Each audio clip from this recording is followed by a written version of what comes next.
A very warm welcome to the second day of Mission 21's International Forum on Interfaith and Transcultural Peacebuilding 2025 on the topic Peace on Earth, Peace with the Earth. We are gathered with participants from all parts of the world. We received registrations from 54 countries. If you need interpretation from English to Spanish and vice versa, please use the globe icon and select your preferred language or the CC icon for subtitles. My name is Christian Weber. I'm team member of the Department of Education, Exchange and Research. I would like to thank all our colleagues behind the scenes, especially the International Steering Committee and the organizing team with Nora, Amelie, Alexandra, Sarah, Monica, Manuel, Joanna, and our translators who are Sandra Müller and Stephanie Domar. The International Forum 2025 stands for the collective efforts of our organization to bring a central topic of our contemporary times to the fore, peace building. In times like these, we believe that peace is not only the absence of war, it's far more comprehensive. It's about understanding the systemic and structural dimensions of peace.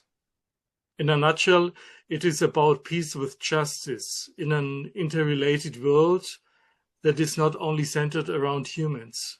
We will all witness how this unfolds in our time together at this forum.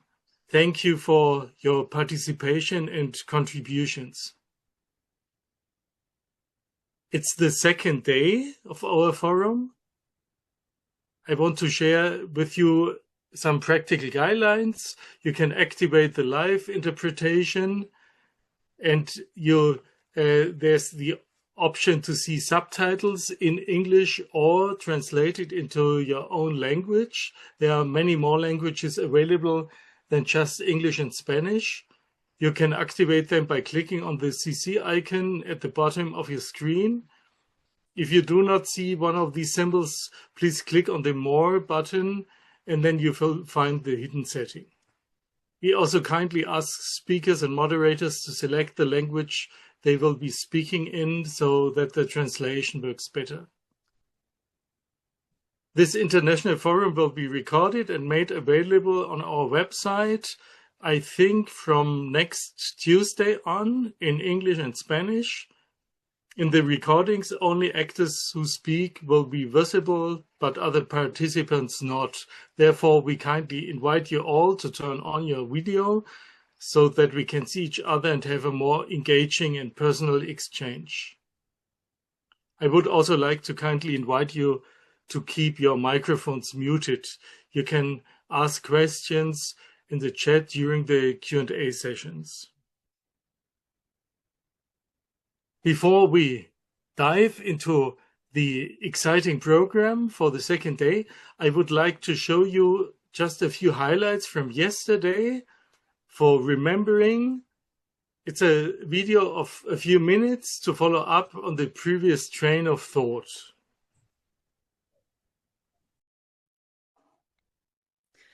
A very warm welcome to Mission 21's 2025 International Forum on Interfaith and Transcultural Peacebuilding. Peace on Earth, Peace with the Earth. A 2 days program rich in purpose, meaning, and in-depth contributions of expert and committed speakers from around the world.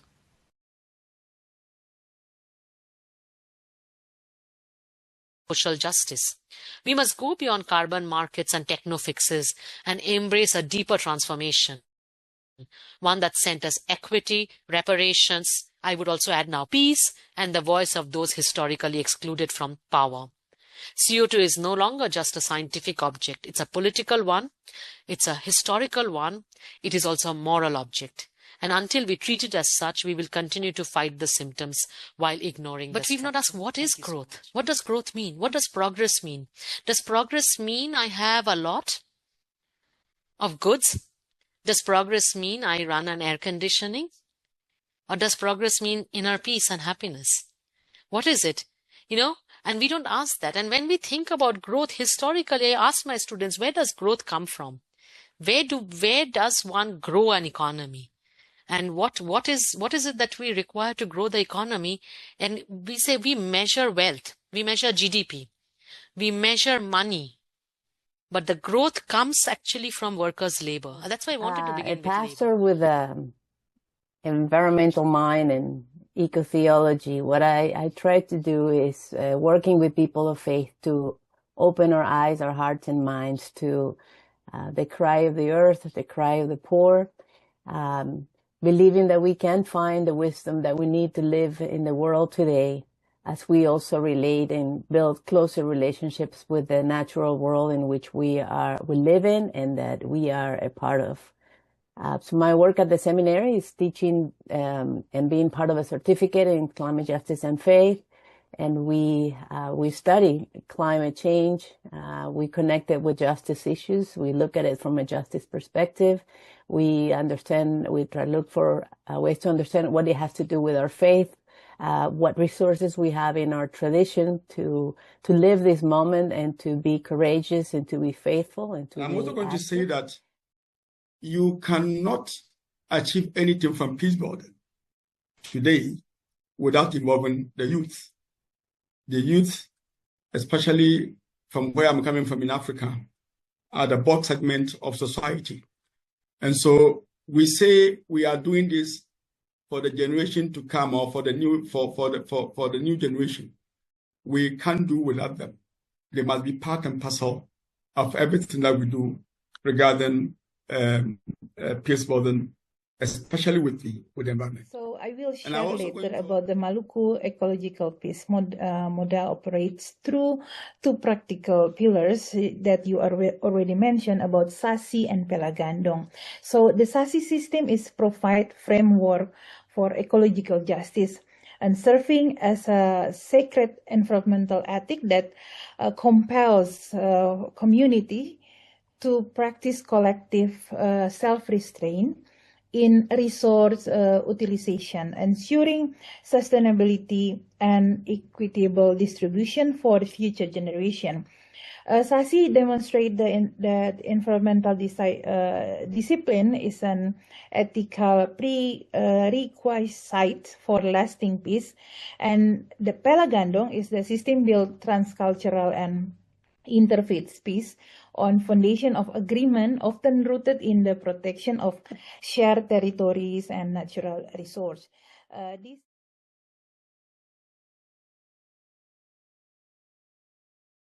We realize that by the churches and persons with disabilities leading this process, governments and civil society organizations and stakeholders gain basic knowledge on disability inclusion.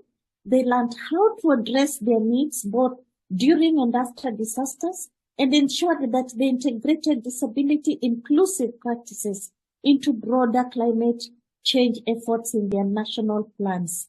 Ladies and gentlemen, women and girls with disabilities' roles in advocacy are critical to defend their rights in matters related to climate change.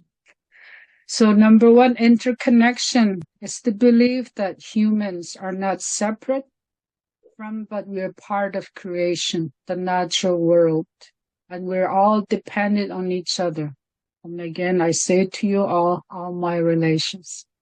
And it's important that there's respect to all life. Life is a gift, and all the resources necessary for survival as our gifts. And we have the responsibility and the duty to do our part in ensuring that the good life, Minabamatason, will continue forward, and it's our stewardship. a cosmic relation that we all have, because we are part of this community of life, and this consciousness also brings us back to reciprocal and a mutual looking after each other. We need to wake this consciousness that we look after each other and ourselves. Thank you so much. It was wonderful being a part of a community that speaks the same language that we do: spirituality, nature, peace, human rights, and also a little bit of anger and a little bit of hope. And I think this kind of sums up my whole engagement with interreligious dialogue, because when I started working with people, I realized, as somebody pointed out, a large part of our population is religious and spiritual. In fact, there are more spiritual people than there are scientists and other climate change people. And one of the things that brings people to action is spirituality and religion. The Organization of Women in Titicaca, juridically, we do recognize the rights and what they're looking for, and I'm helping them. Is what we want to have a change in civilization that converts this relation, human nature, that goes from exploitation to co-responsibility, that stops seeing nature as an object, as a thing for use, and starts being a right with intrinsic rights. The metaphor of the new lion comes from the historic action of the Maasai community, one of the biggest event during the times whereby the warriors has to hunt the lion, especially as a way of transforming themselves to a different age. So killing a lion was a way of showing bravery, leadership, and also commitment as a young leader, and transforming to a different stage. So for the Maasai, killing a lion was a big deal and also was a big action. And now when it comes to the New Land Project, where we draw the name, is the fact that the new land has now changed. We no longer kill the lion. We no longer kill the lion that is in the forest, like what people used to do to show their bravery. The new land has changed. It has changed the form. And now the new land is biodiversity laws, climate change, and challenges that we have all over the world.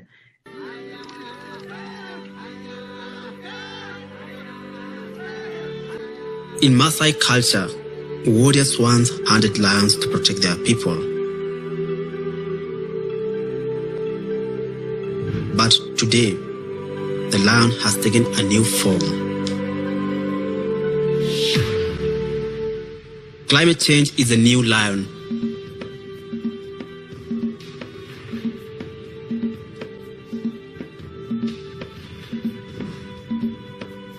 And the young voices are its new warriors.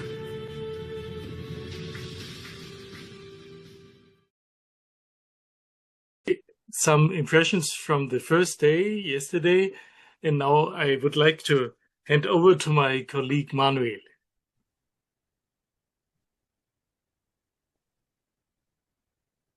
Thank you very much, Christian, and welcome everyone to session 3, entitled Revisiting Anthropocentrism and Positioning New Ecologies.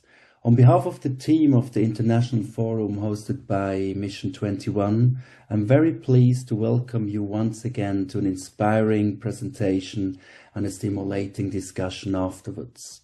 First, I would like to warmly welcome Samsul Marif, who will speak on indigenous practices. His presentation will offer further insights into indigenous perspectives, linking beautifully to some of yesterday's talks, such as those by Jenny Peter and Jackie Hokimowit, for example. We saw some experts just right now. I'm also pleased to welcome Risto Simang Ungsong, a member of our steering committee, who will now introduce Samsul. Risto, thank you for taking over.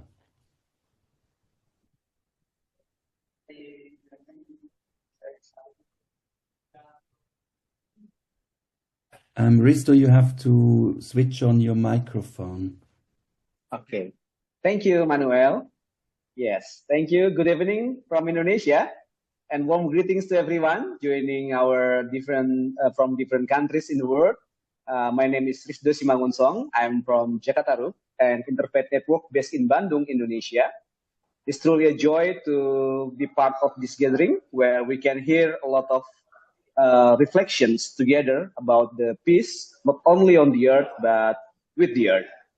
Our session today is with Dr. Samsul Ma'arif.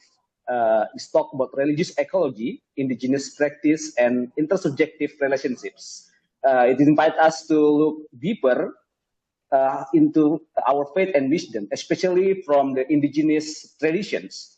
Teach us how to live in harmony with nature, not as something separate from us, but also part of our, as a living community. I feel especially honored today to introduce someone I deeply admire and respect, Dr. Samsul Ma'arif, or we fondly call him in Indonesia as Mas Ancu. Yeah, he teaches at the Center for Religious and Cross-Cultural Studies, CRCS, in Universitas of Gadjah Mada in Yogyakarta. Gadjah Mada is maybe 500 kilometers from me in Bandung. Yeah, we spread in the, different cities in Indonesia. His research also is prominent in our interfaith activists and also academics.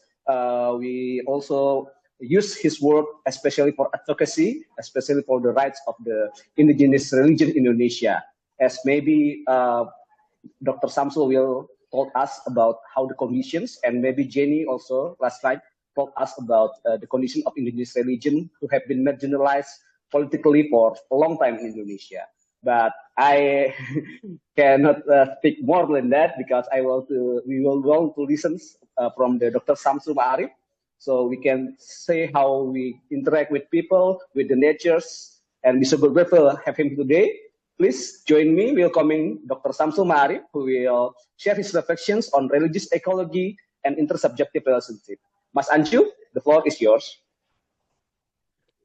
Thank you very much, Mas Risdo. Very nice to be with you here. And Manuel, thank you so very much for inviting me and getting me involved in this wonderful international forum with this very important topic. Okay, without saying more things, let me just share my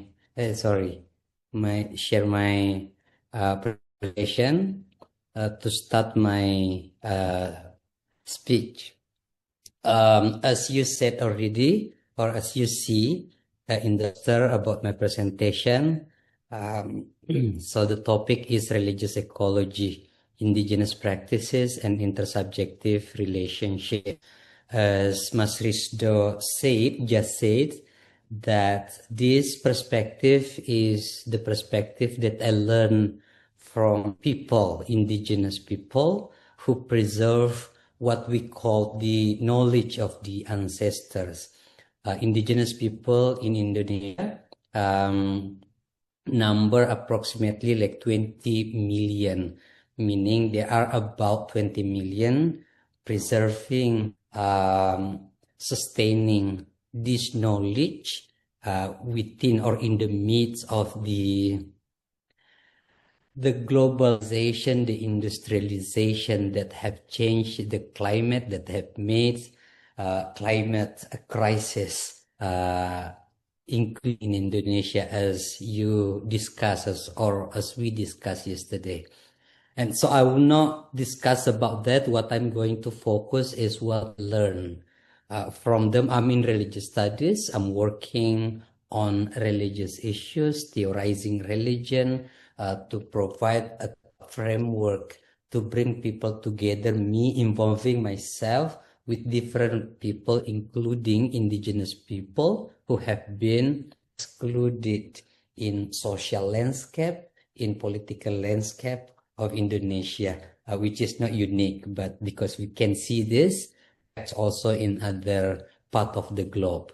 And so anyway, again, I'm going to share again what we and the people have been working with to make sense what they are doing, to to make sense that what they are doing is based on very deep knowledge. What the way they live their life, indigenous people, has been very much based on very deep knowledge that they inherit or learn from their ancestors.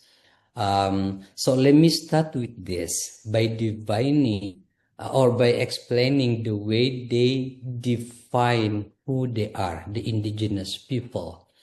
And so indigenous people, that is of course the English, but in Indonesia it is called masyarakat adat or adat people. People is masyarakat, and indigenous has been used to translate adat. Adat is a local language. It is basically rooted from Arabic. Adat is like custom, but it has been, of course, adjusted or appropriated to the way people in Indonesia use it. And the way they use it is that it is like an attribution to people, adat people or people of adat. Now, the important things is that adat is also attributed to land, adat land. It is also attributed to forests, rivers like adat river, even clothes, even houses. So these are the adat houses, adat ocean, adat land, adat forest, and tradition, meaning to say that adat is a contract between people and those who are living with the people, the land, the tradition, the houses, the clothes, they are all adat, to say or to argue that what people aspire is also what those land, river, animals, houses aspire, which is to have a good relationship, to contribute to each other, so people could grow, could live and grow prosperously, like the way the land, the way the animals, the rivers, the houses aspire to live prosperously, conveniently. And so adat people understand themselves in relation to them, in relation to those others. And so for them, adat people, adat land as a whole is a relational identity, meaning no adat people without adat land or adat tradition. If their land are grabbed, for example, it would mean that their identity, their peoplehood is also grabbed. Is also, if the adat land is destroyed, it means to them that their peoplehood is also destroyed. So they established relational identity. From the name they have, their kingship term include the so kingship system not only include human being but also those others. They are in kingship system, and that is how they establish their relational identity. Now, from that concept of naming who the people are in relation to others, I come to understand or learn about their ecology, the way they understand themselves, the way they live their life in relation to them. I call it indigenous because adat, because that is how they name what they are doing, their tradition, their behavior, their way of living, being, and doing things. And so understanding that way, The indigenous ecology would then only mean as intersubjective relationship. In addition to people, those others like plant, animals, rivers, houses are also subjects. So relationship between subject, human, and subjects other than humans.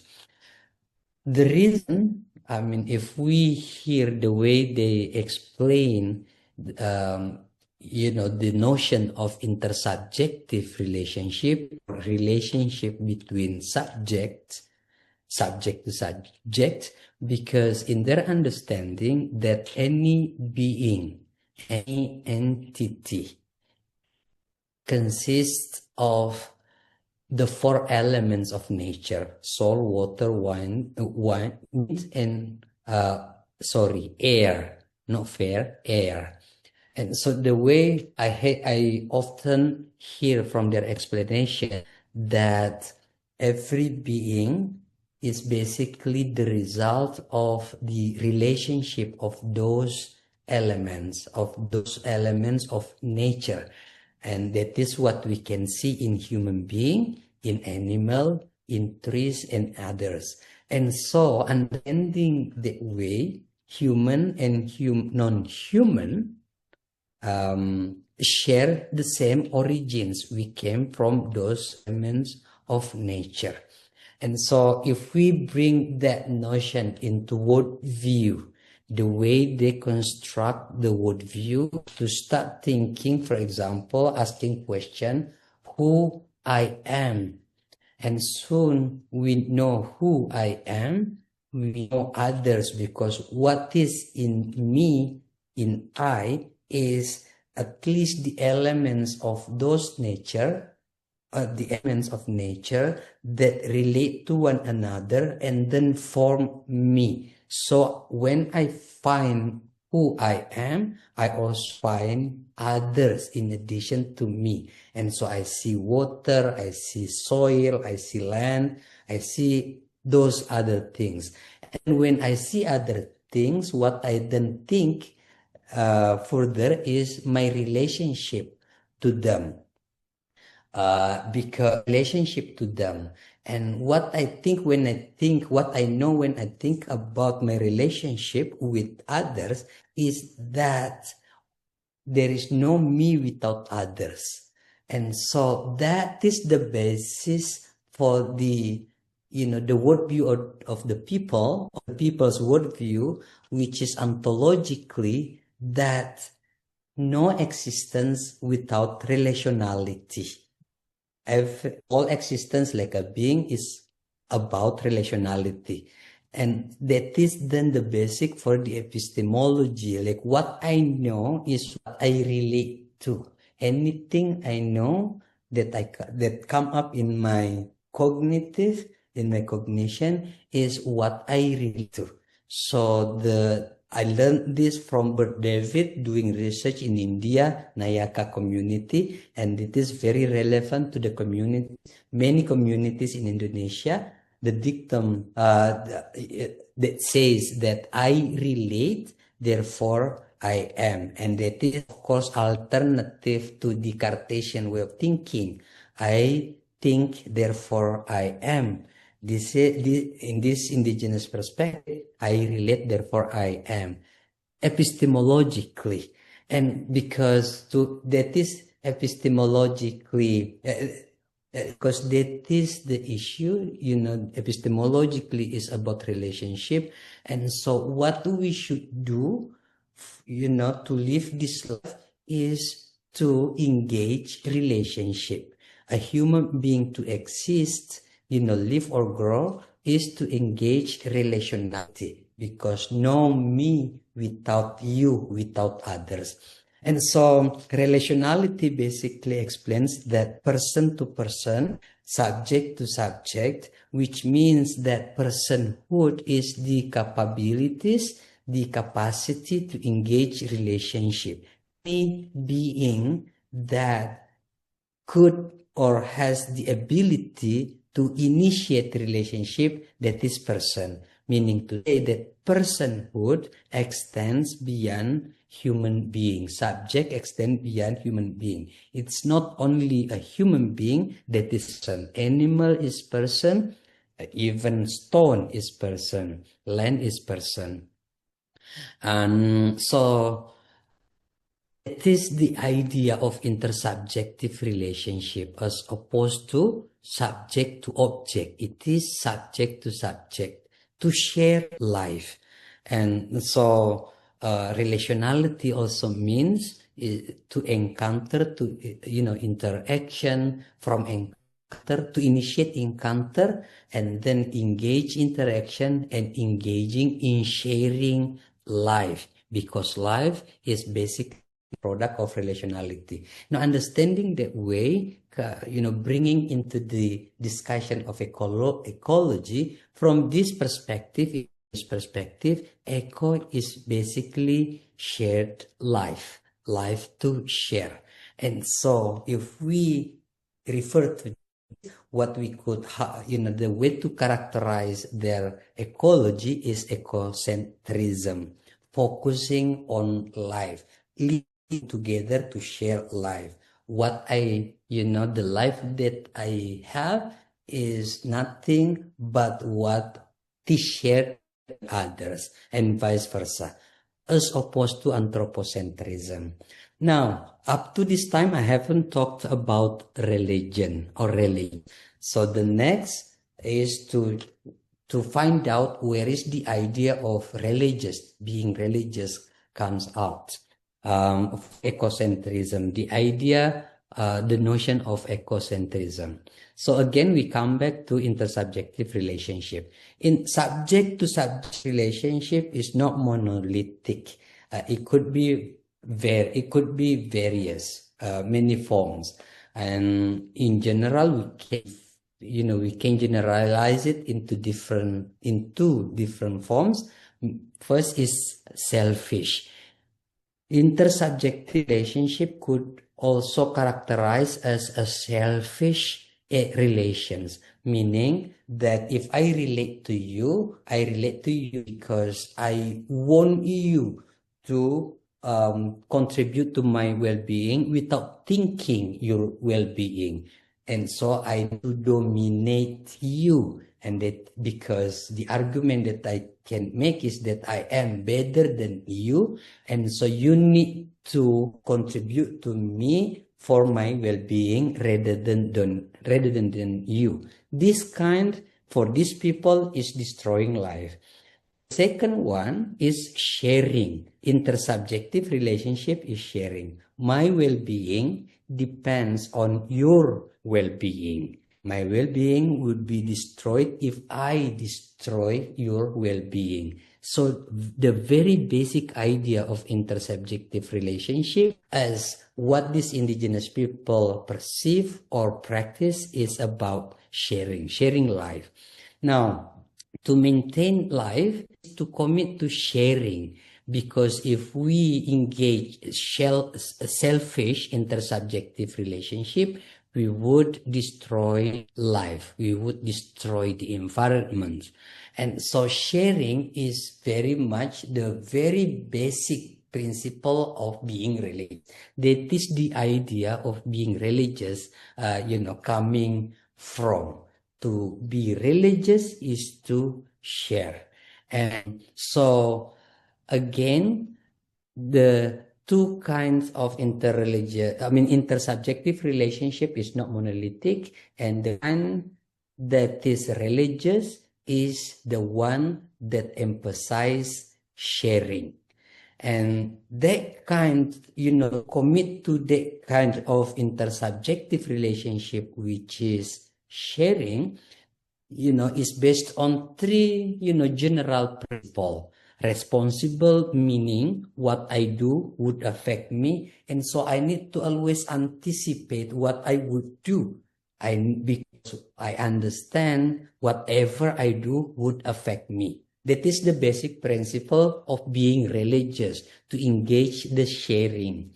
The second is ethical, which means in this context is that what I do would affect others, whatever it is. If I do good things to others, if I do good things, would affect good things to others, and vice versa. And so I need to, anticipate anything that I would do. And the third principle is reciprocal. What I share is what I receive. What I have is what I give. Reciprocal. And so in that context, in that principle of sharing, again, to emphasize that my existence is based on my relationship with you. If I do good to you, you would do good to me. And I would, the good things that I do is, come back to me that, better my well-being. And so from this being just the dictum that we have is that from the adat perspective or indigenous perspective is that I share, therefore I am religious, which emphasize again that adat is relational identity. So this perspective is very deep, that people hold and do this kind of life, commit to stay with their land, no matter how big the intrusion of modernization, globalization to them, they do their best to stay with their ancestral knowledge.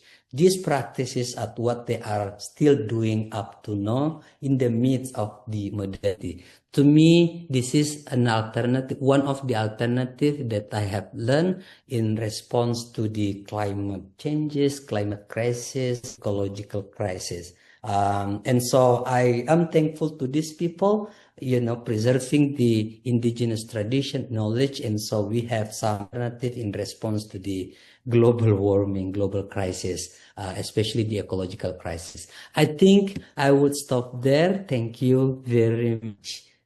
I expect to have more discussion. Thank you very much, Mas Anju. It's very insightful ideas for us to see that the ideas of adat as a contract relational identity, and we relate, therefore I relate, therefore I am, and then I share, therefore I'm religious. That's the good things from indigenous ideas from our peoples, that, as you said, we have some problem now with the intrusions of modernizations that happens, especially also in Indonesia, and happen also to the adat community in Indonesia.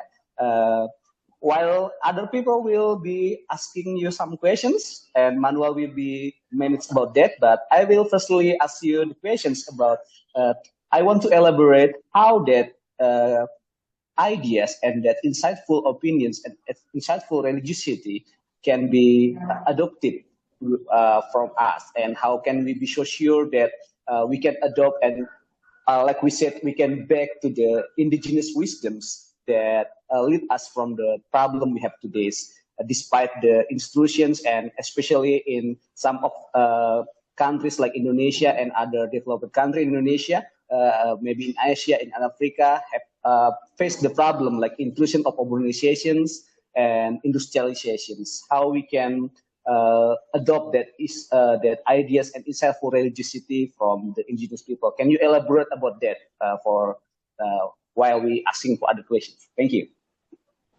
Thank you very much.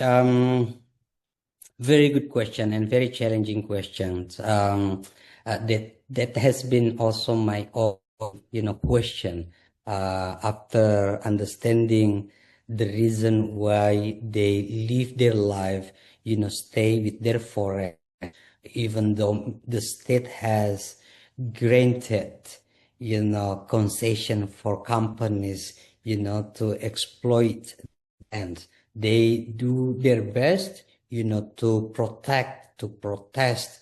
Some of them have been criminalized due to their protest to the government policies giving the guarantee to the companies. This is what I've been doing. I think these people preserving their knowledge that I think we need. I am a Muslim. I grew up as a Muslim. I studied Islam. As a Muslim, for example, using religious perspective, yeah. As a Muslim, for example, I know that in Islam there are some verses that command to be the steward, to be Khalifa, protect the social harmony and also ecological harmony. For me right now, to apply that is to work with these people, directly, to engage interreligious engagement, to make them as the main subject, the front line in dealing with environments. They have their knowledge. While they're preserving their knowledge, preserving their protection, they also struggle for survival. These people have been marginalized from the management of land by the state. And so they need that. And I think they need with us. And so what to adopt, I think, is the idea of being intersubjective relationship, is to work directly with them, to protect their land for them, because they have contributed. I mean, many research have shown, demonstrated their contribution, to the emission, their contribution to, to environmental presentations. Yeah, so preservation. And so the very idea again of intersubjective relationship, as a religious person, whatever religion that we have, is to bring that into that context, working with those who are struggling for life. Their life are being destroyed, and to work with them is, to me, is like the direct adoption of their notion. I hope that that responds to your question, Mas Rizda. Thank you very much, Mas Anju. That's so inspiring for me right now, and also very inspired all our work in interfaith activities in Indonesia. But okay, I can continue with Manuel. Can you also pose us about some? I think some questions have been asked for you. I think 2 or 3 from here. Manuel, can you also moderate us for the questions? Yeah, thank you very much. Dear Samsul, I greatly appreciate your insightful presentation, which has broadened and sharpened our understanding of ADAT worldviews. I would like to connect to the question that was asked by Euristo. Before opening the discussion, I would like to ask that question. You mentioned that your religious background is in Islam, but you have worked extensively with indigenous communities to understand the perspectives and learned a lot. Do you think that someone shaped by monotheistic worldview, as you were, for example, and their God is often conceived as distinct from nature and the singular exclusive deity, might find it challenging to fully grasp the relational and interdependent understanding of the cosmos characteristic of indigenous worldview? And how could such individuals be guided to better appreciate and engage with the indigenous understanding of the relationship with creation or sharing the land and all that? Thank you very much, Manuel, for that question. That is very personal, but also academic, because I built up my career from that personal experience. So when I came to living with them, I did my dissertation for 1 year with this indigenous community, living with them. And while doing my field work, I felt like I had to come back to the Quran, to the textbook, and because my Islam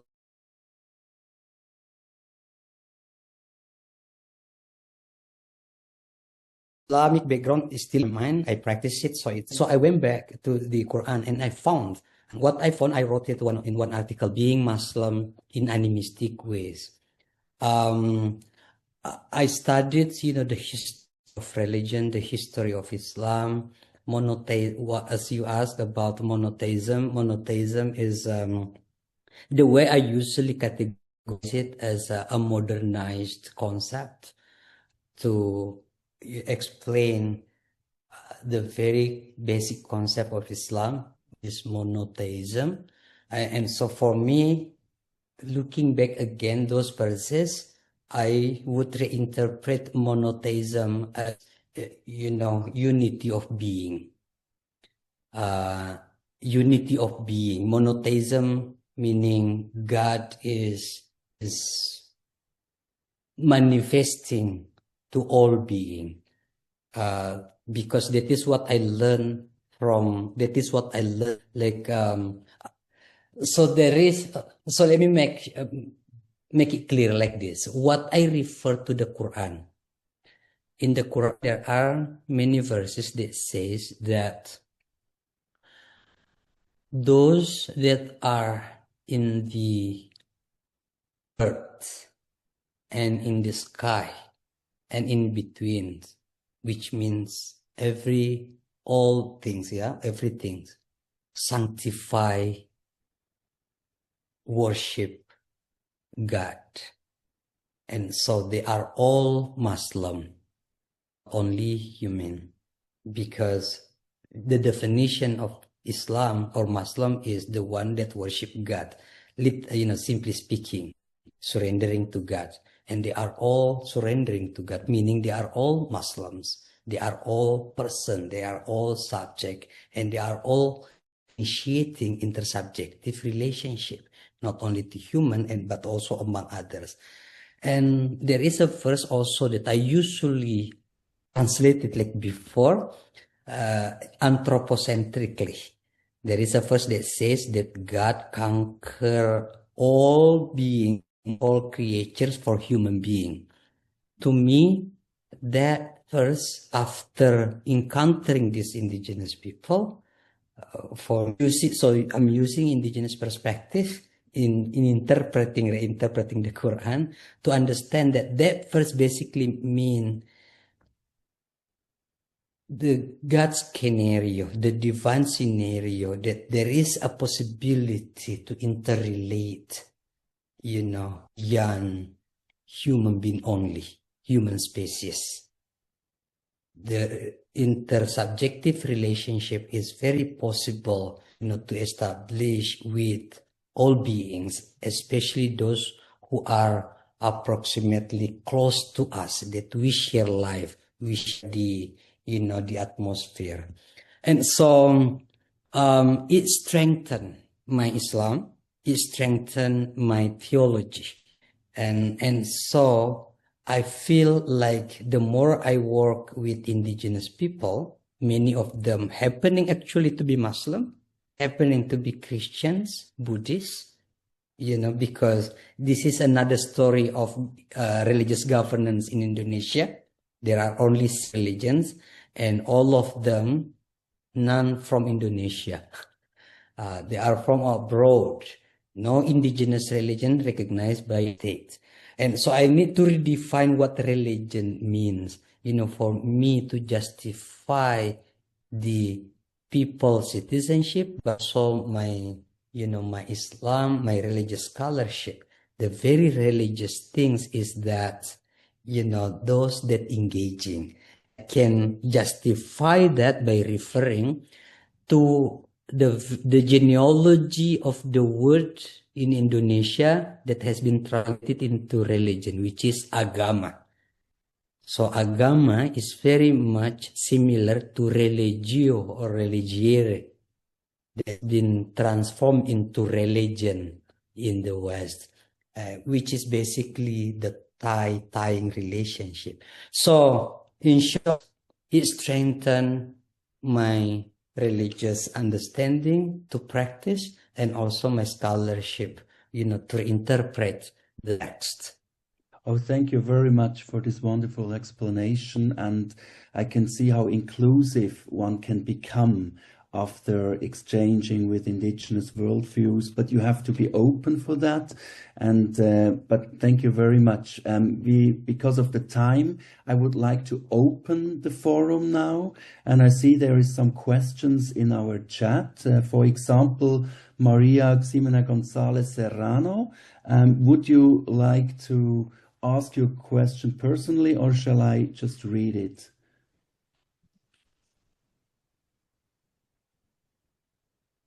Okay, I can't hear anything, so I will read the question. In what extension the indigenous cosmologies have influenced environmental or human rights law in Indonesia? By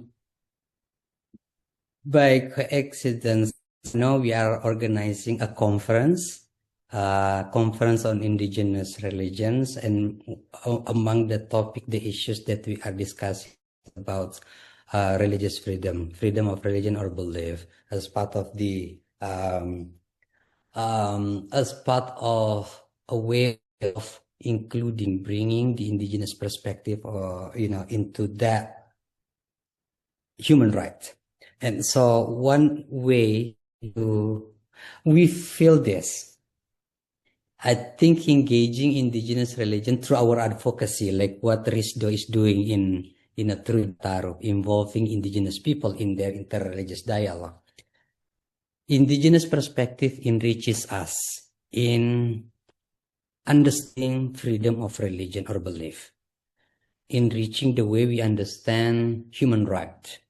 I wrote an article titled Human Relational Dignity. If we look at the conceptual constructions of dignity in human rights, it focuses very much on human individual. Working with indigenous people, learning from their perspective, like what I explained, humanity is relational to the environment.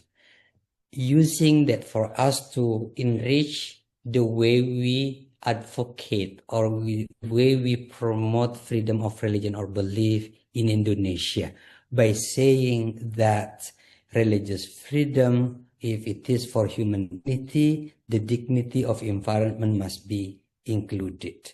And so it is so indigenous practice, intersubjective practices practiced by this indigenous community must be included in the freedom of religion. And if it is included, the environment, the rights of the environments, the right of land must be also included. So that is the basic concept that we have, and that is what we promote. And thankfully, in 2017, the indigenous religions have been recognized by the state, and those who have registered their religion, they registered as well their land. We're negotiating, and so we're pushing little by little. We make some progress, but what I want to emphasize here, that has colored, indigenous perspective has colored the way we enrich the concept of freedom of religion and human rights. And I think we love it. We enjoy this conference, the conference that facilitate intersectoral collaborations that bring not only academics, but also NGO activists, civil society organization activists, and also communities, and also official government officials. So come together here, and they love the idea because we discuss religion as well as the environment. Our title is Ecocracy for this year conference. Okay, thank you. So we have more questions to go. Elizabeth Mestilla, would you ask your question personally? Okay. Good evening, everyone. Greetings from Jakarta, Indonesia. Good evening, Professor. I do agree with what you mentioned about subject intersubject with another subject like nature or something like that.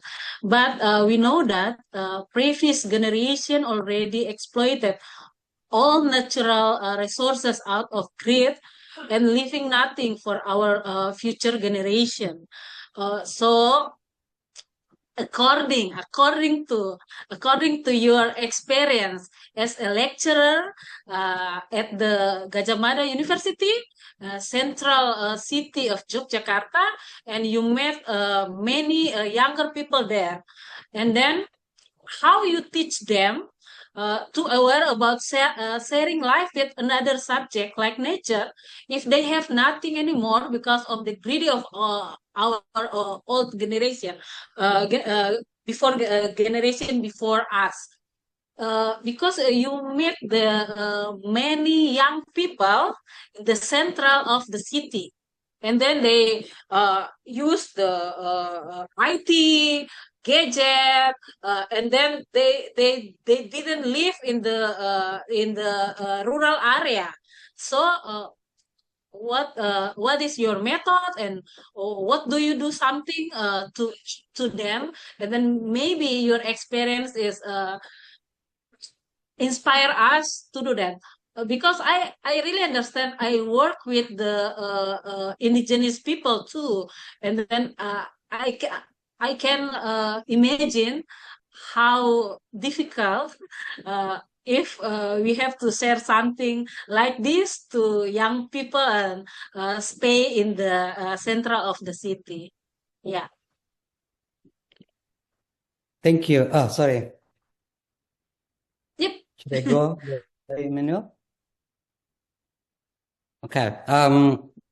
As a matter of fact, that is the very big challenge, the current challenges of all indigenous people in Indonesia. So it is them basically facing right now. Many their youths, are not sure because their very basic issues is that they don't have many choices. They are forced to live, even including also destroying their environments. There are many cases, showing that fact. And so, yes, I understand it is very hard. Now, what I am doing here, we are teaching here we are in religious studies, teaching religion. And what I include is indigenous religion in developing the curriculum of religious studies. Here in our place, we include indigenous religion. To include indigenous religion, the term that we are using, decolonizing religion. Religion is a colonial category. If we see the way religion has been studied from 19th century today, the dominant paradigm that has been used is called in religious studies world religion paradigm. That paradigm emphasizes, theological, scriptural, textual. And what we can say, many scholars have said this, what we can say with that paradigm is that in the West, Christianity is always the prototype. In Indonesia, Islam is always the prototype. And what we can include in studying religion, those that could resemble the characteristic of Christianity in the West, resemble the characteristic of Islam in Indonesia. We decolonize if we continue, studying religion that way. So we decolonize that, provide another paradigm, indigenous religion paradigm, emphasizing intersubjective relationality. So we engage our students.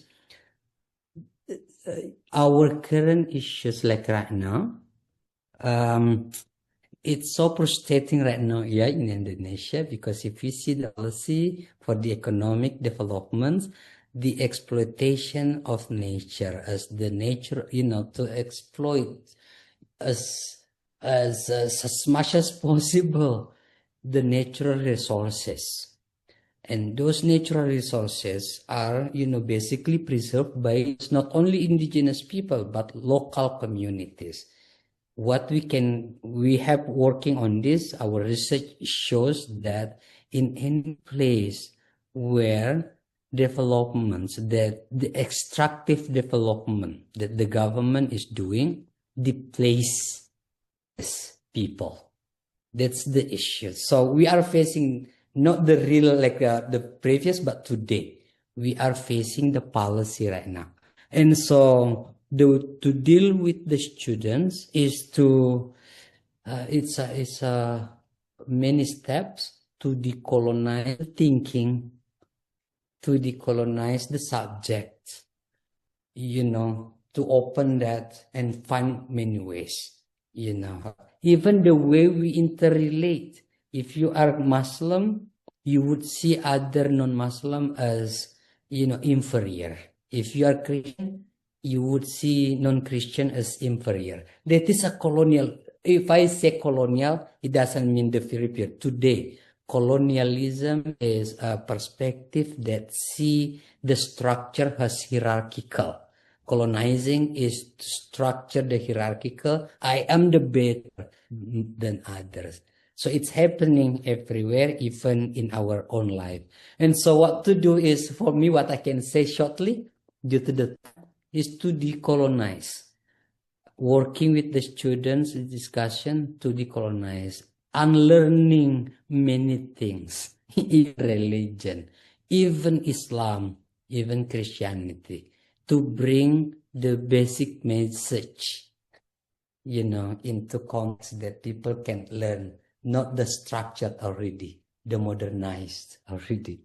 There are many things, but that is what I share. I think, Rizdo, we have shared that, we have discussed. The project of decolonization is to bring religion, like Islam and Christianity.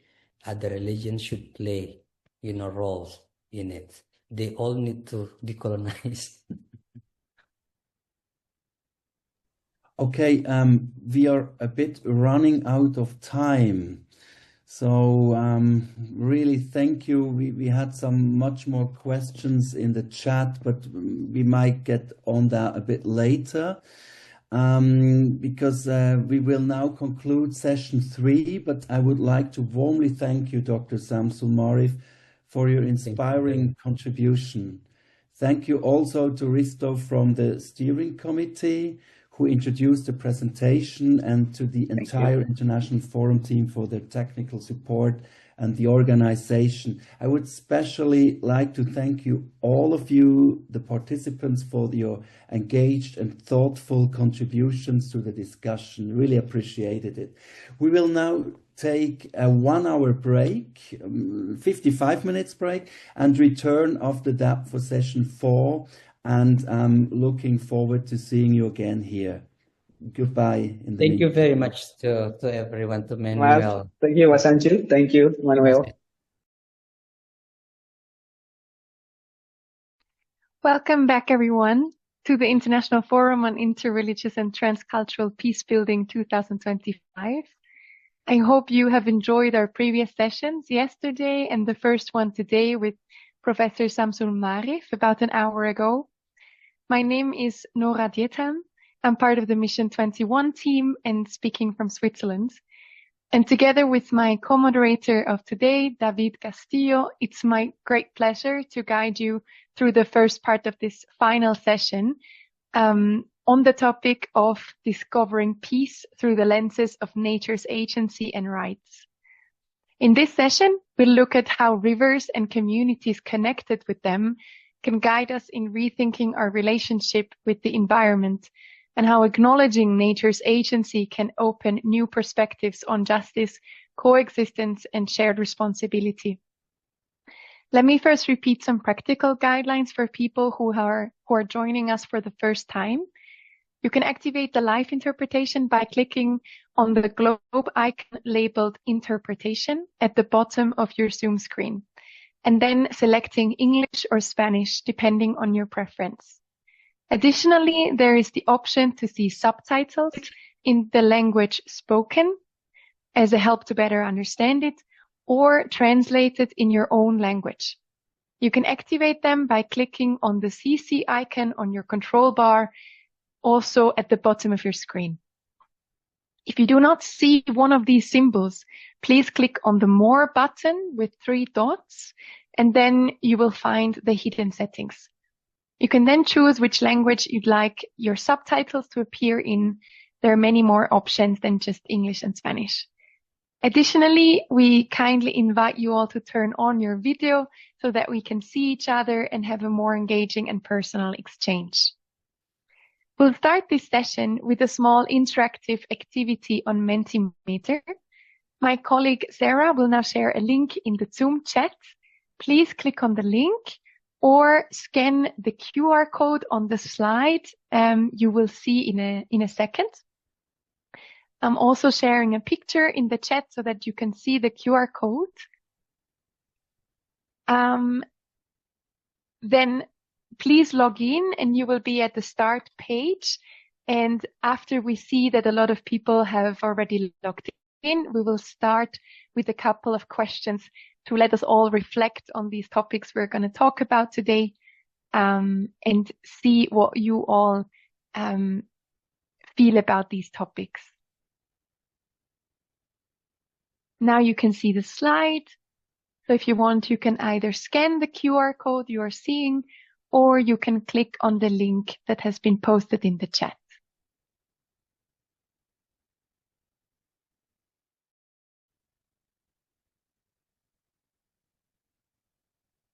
There are already 20 people who've joined us on Mentimeter. Yes, wonderful. If you are joining us, you can click on the thumbs up button so that we see your reactions and we see that we're all there together. Thank you so much for joining.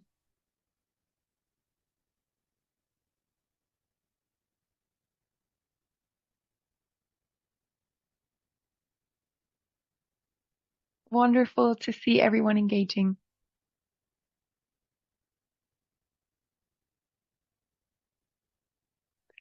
So Christian will guide us through the questions, so you can just focus on your own screen and wait until you see the first question. Wonderful. We're going to the first question. We would like to know how you are feeling right now. Maybe yesterday you've already listened to some of our sessions, or also today. How did it make you feel? Or how do you feel when you think about the session that is coming up with 2 very inspiring speakers? It's wonderful to see that many of you feel inspired. I have to say that I can join that feeling. Many people are grateful for the exchange we're having. Beautiful.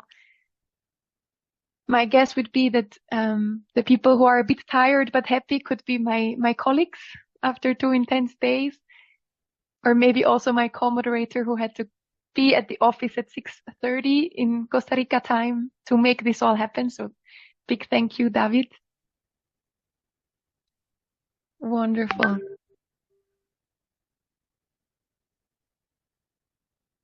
Thank you all so much for answering this question and sharing with us how you feel. Then we can move on to the next question. Imagine yourself as part of nature. If you could become one element of nature for one day, what would that be? Is there maybe a specific animal that you feel connected to, or a plant, or we have water? Wow, beautiful. Butterfly, sun. It could also be something like the wind. Beautiful. We have multiple people who would be water for one day. A river spirit. The ocean, a dolphin, a bird, mountain, plant, a tree, palm tree.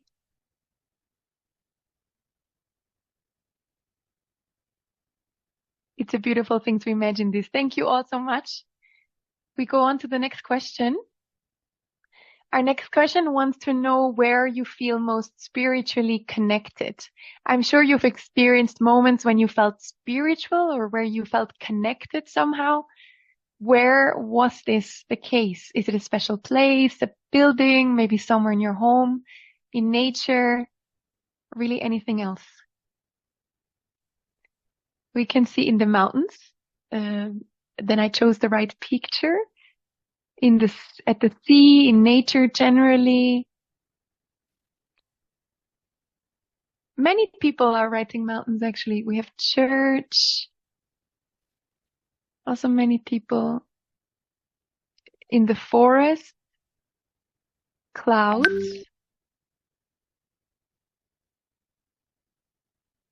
In a room for meditation.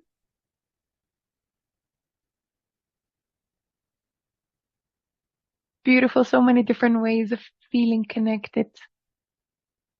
Looking in the sky.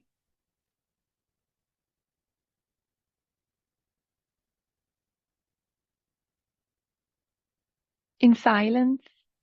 Thank you so much for sharing. Our next question, how do you connect with nature when maybe you have a busy day or you feel a bit stressed and you want to connect with nature? How do you do that? Where do you go? What do you do?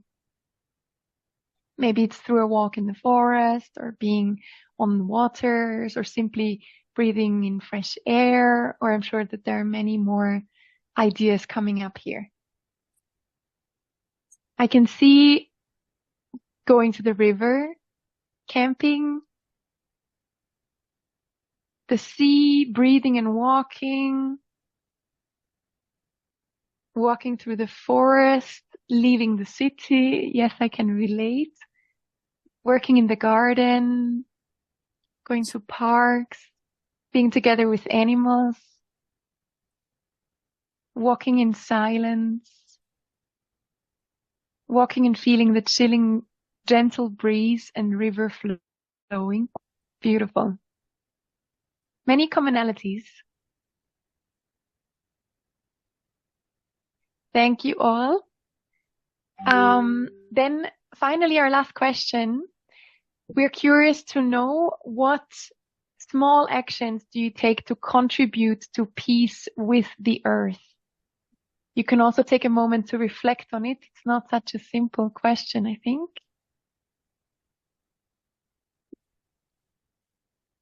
In the river, so maybe living in or with the river.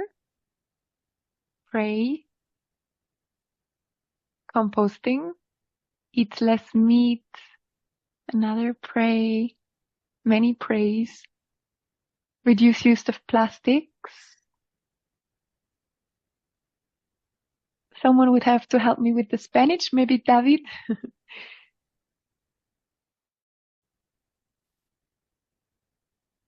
Conscious consumption of water and reducing waste. The Spanish says teaching about justice and love. Thank you. Beautiful. It would have been sad if we missed that one.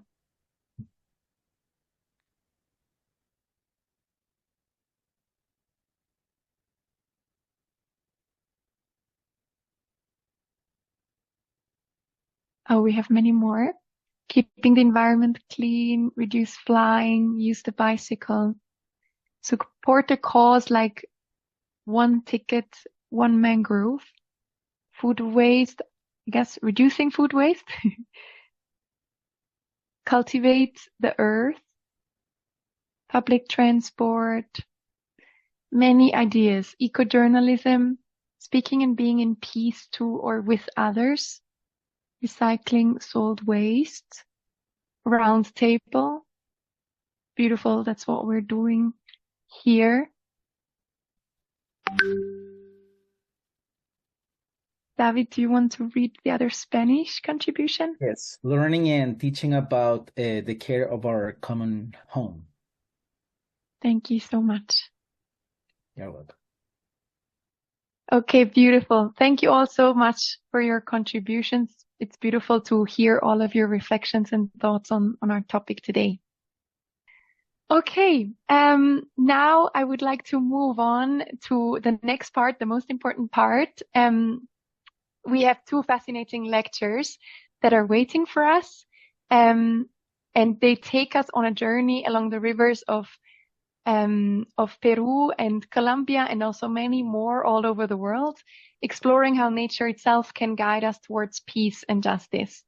I'm happy to give the floor to my colleague David Castillo, who is going to introduce our first lecturer, Stephanie Boyd. It's a great pleasure. Thank you very much, Nora, for guiding us in this wonderful introduction. And hello, everyone. Good morning from Costa Rica. As Nora said, I am David Castillo, joining from Central America, and it's going to be a pleasure for me to introduce our first speaker. Stephanie Boyd has been living and working in Peru as a filmmaker, journalist, and educator since 1997. Despite having a severe hearing impairment, she's been produced and directed for award-winning feature documentaries that have been screened at more than 150 festivals. Her articles appear in numerous publications as well. Stephanie co-created the Media That Matters initiative with several Peruvian nonprofit film collectives. This energized network gives film and media advocacy workshops and training courses to marginalized communities, helping them create their own short videos and audiovisual materials. Stephanie is also a board member of the Peru Support Group, a non-profit that works with allies around the world to promote human rights, environmental protection, and sustainable development in Peru. Today, she will speak on When Rivers Speak, indigenous knowledge and how it pushes the boundaries of human-nature relations toward inclusive peace. Stephanie, we're delighted to have you here. Thank you very much. And now the floor is yours. Thank you, David. And thank you to Nora and Christian and all of the organizers at Mission 21 for putting together this amazing event. As David mentioned in his introduction, I've been living and working in Peru for 28 years as an environmental journalist. And I'm not sure if we have the slides going yet. Are they going? Because I'm hearing in part, I'm just looking at the actual speaker. David, do you know if the slides are up? They are not up yet, but they will be here we go. Just now. Okay. Okay, so this is the campaign that I've been working on for the past 10 years in Peru's Amazon rainforest. We call it Carhuara, people of the river. And the word Carhuara is an indigenous word in the Cucamaria language, which means people of the water. The campaign was to gain recognition of the Marañón River in Peru's Amazon rainforest as a legal person with rights. Now, the Marañón is one of the largest rivers in Peru's Amazon, and it's a tributary of the Amazon River. So the campaign was basically to try and get legal recognition of all of the Amazon's rivers through focusing on the Marañón River. And the campaign was based on Peru's constitution actually protects the cultural rights of indigenous people. So the goal was to show how Peru's indigenous people, or the Cucamaria people specifically, believe that their river, the Marañón River, is a person, just like we are people, and that this person, the river, it deserves to have rights in the same way that humans have rights. So that was the campaign, and it all began 10 years ago, actually, when I was much younger. And Leonardo Tello Imaina, a Cucama indigenous radio journalist, asked my husband, Miguel Arauz, and I to make a film about the spiritual villages beneath his river and the connection between his people's spiritual connection with their river and their defense or protection of the river. And Leo explained to us that when a person disappears in the river, if their body is never found, it's because they haven't died. They've transformed into water spirits. And these water spirits are known as Carhuara, which means people of the water or people of the river. And these water spirits live in villages beneath the river that are parallel to the indigenous communities. It's like a parallel universe that's very similar to their world, but underwater. And they visit their human relatives in dreams to console them, to tell them about their lives, to say, don't worry, I haven't died. I'm still living under the river, and it can give them advice, and also they can cure them through connections with human indigenous shaman and the river spirits. They also serve as protectors and guardians of the river spirits. They tell humans where to fish, when to fish, how much to fish, and they send them warnings when they're not taking care of the environment, like erosion, scraping down the river banks. We call that erosion for the Kukama people. That's the river spirits are angry and they come out with their claws and they pull down the river banks. So my husband, Miguel, is from the Andes. He's Peruvian, and I've been working in Peru for 28 years on environmental issues. So we were fascinated by what Leonardo told us because we'd never heard about river spirits to this level of there being an actual parallel universe. So we agreed to make the film with Leo on one condition. Oh, I'm sorry. I'm missing a lot of slides. So let's go to slide 2. I start talking and I forget. Let's move on to slide number 2. So this shows the women that we worked with on the legal campaign, on the lawsuit that they ended up filing to have their river recognized as a legal person. And this is an article from La República newspaper in Peru. It's one of the mainstream largest newspapers. And this article came out when they were working on their campaign and they'd filed the lawsuit. We'll go on to the next slide, which is, this is a painting done by an indigenous painter of the spirit universe beneath the river. And he worked with us on the campaign and he worked with us on the film, as you'll see later. And then we'll go on to the next slide. And this, we need to press play because it's a short video that will show you the spirit village beneath the river. And if there's a possibility to have the sound, there's sound as well.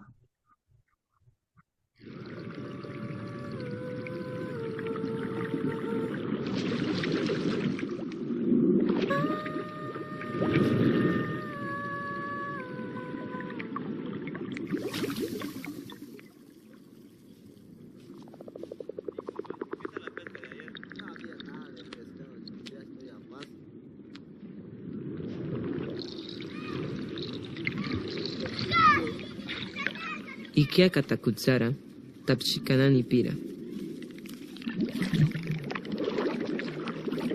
Pirata suti ikiaka, rianani kakure, indira kuika tutsukarua. Awakana kamato kwa timi, urianga riyaira natsitakaka.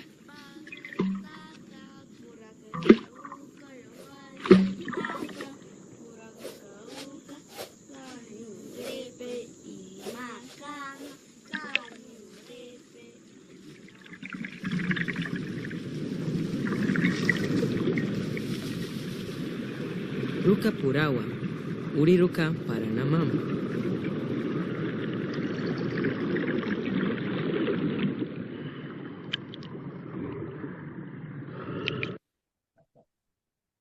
There you go. So can you hear me again?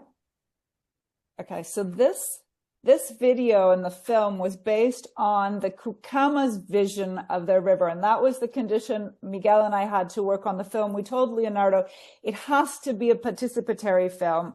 And so he came on board as co-producer. The protagonist of the film, Mary Luz Kanakiri, who is leader of an Indigenous Women's Federation, she's the protagonist of the film, but she's also a co-producer. So we worked on the film with them from the beginning, 10 years ago, until we finished last year. And they were involved in every phase of the project, from the script writing right to the very end, and now for the distribution. And we also worked with Indigenous painters. They joined together with painters from the Andes Mountains to do the animation work together. And if we go on to the next slide, we started off by going into villages with Mary Luz and doing, this is our team working on the film, some of our team members. And then if we go on to the next slide, we move into how we started the project. We did a book. It was Leonardo's dream to have a book of ancestral stories illustrated by children. So we went into 7 or 8 different villages. We can move on to the next slide. We can now kind of go from slide 7 to 13 while I'm talking. So these were the workshops we held with children. They painted and drew the stories, and their elders would narrate the stories at the beginning of every workshop, and then the children would do paintings and drawings. And we can go on to the next slide. We ended up with over 500 paintings, a lot of fish and turtles as well. And the next slide. And so we put them together into this book, and they also served as the research for the film. And some of the animations in the film, actually, there's a whirlpool of fish. We'll keep going. A whirlpool of fish and turtles and river spirits. And every one of those objects in the whirlpool was painted by children in the workshops. And at the beginning and ending of the film, you first go into the river by following the whirlpool. And at the end of the film, there's an animation where you come back out of the river. Here's the whirlpool. So you go into the river through the whirlpool. And that's actually how humans can enter the spiritual universe, through the whirlpools that are in the river.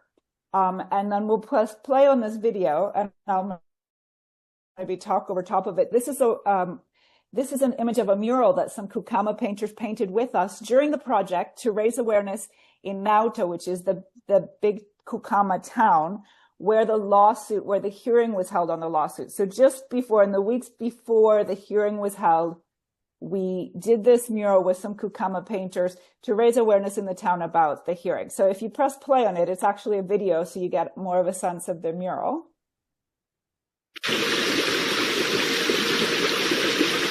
It was done for the internet, so it's not very high quality.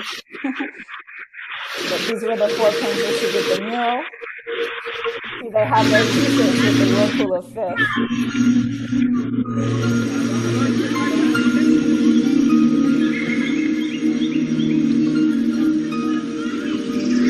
And that was the campaign, which means the Marañón River is a living being. So the campaign slogan was the Marañón River is a legal being, and you could see that on the graphic. And then if we press play on this video, we'll have just a very short trailer of the film that was released to coincide with the lawsuit.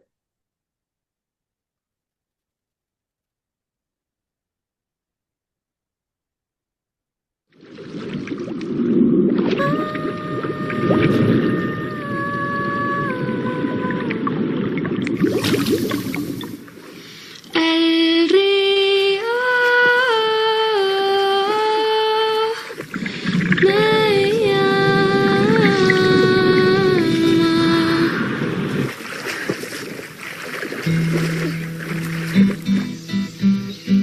Madre río, tú transformas, llenas de verde mi hogar, besos llenos de colores que te siguen al andar.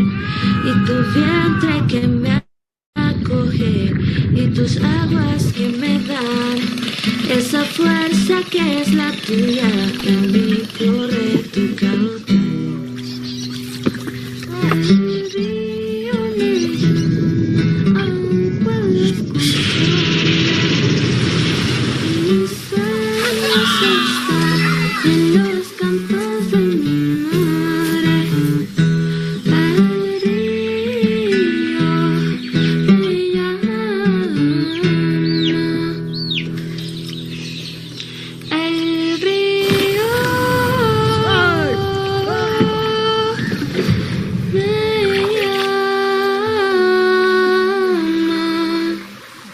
A link to our webpage if anyone wants to see more information or excerpts from the book or some of the short videos used in the campaign. Maybe we could put it up in the chat after. So we'll move on to the next slide. The women won their lawsuit last year. So it became the first time in Peru that a Peruvian court has recognized the rights of nature. And now, of course, the difficult task remains of trying to implement the lawsuit. No easy task with the current government. They're actually appealing the sentence. They've appealed twice and lost. And there's a new appeal in Peru's constitutional court that will be heard probably at the end of this year.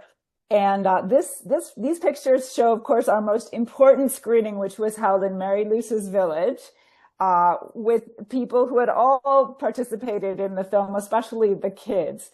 So we showed the film in indigenous villages before it was released to get their approbation, which we felt was very important. And I'd like to say that one of the big motivations and inspirations for this case came from the Columbia Trato River case. So I'm excited that Maria is going to be speaking next about that case, because it shows how, just like the river flows, these social justice campaigns also flow, and we learn from other campaigns around the world. And that's one of the beautiful things about the internet. We don't just have to use it for posting our cat videos. You know, I love cats and dogs too, but we also are using it as a tool to spread this information about these amazing cases around the world. So we'll go on to the final slide, which is actually my personal connection. When we started the film, one of the indigenous radio journalists asked me if I believed in river spirits. And of course, that was a difficult question for me as a person born and raised in Canada. So I said, I respect, you know, your right to believe in river spirits. I'm going to work to fight for the river spirits. And she said, no. Do you believe in river spirits? Because if you're going to make this film, you have to believe.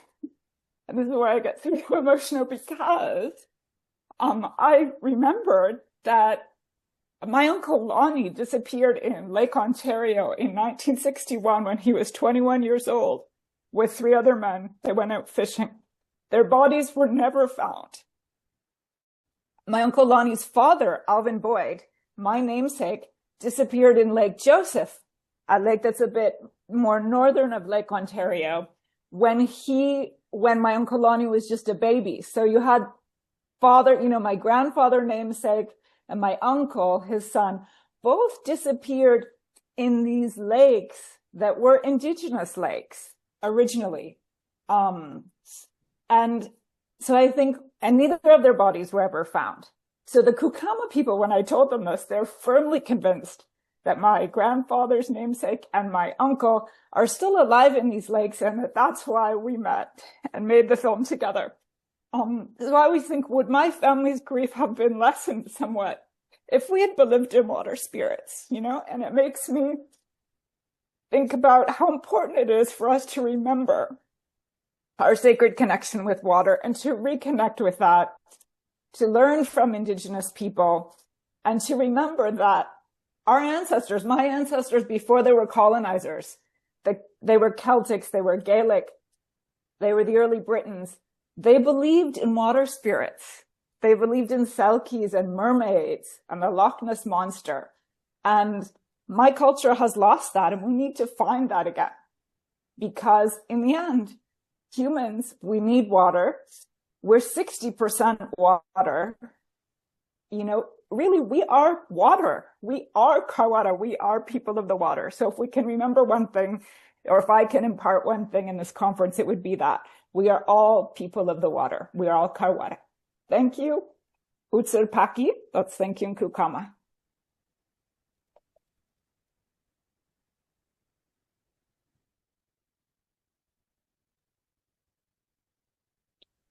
Wow, Stephanie, you also made me a little bit emotional. Thank you so much for this beautiful presentation that you've shared with us. It's unbelievable how much work is behind these 15 minutes of talking. So we really appreciate that. Thank you so much.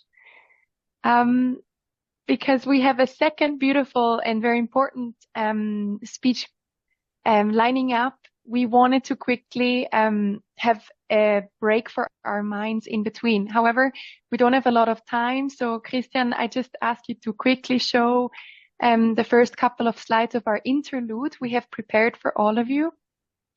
We wanted to show you some pictures from an exhibition, More Than Human, featured the More Than Human Rights mural by Elena Landines. She's a Colombian artist, displayed at the Design Museum in London. I also ask my colleagues to share the link in the chat so that you can all look at it maybe later on. Maybe you can just go to the next slide, Christian. Exactly, it's such a beautiful mural where you find a lot of wisdom incorporated in it. a lot of important messages to the people who have time to visit. So please check out the link. And maybe we can show 2 more slides, and then we can go back to the next presentation.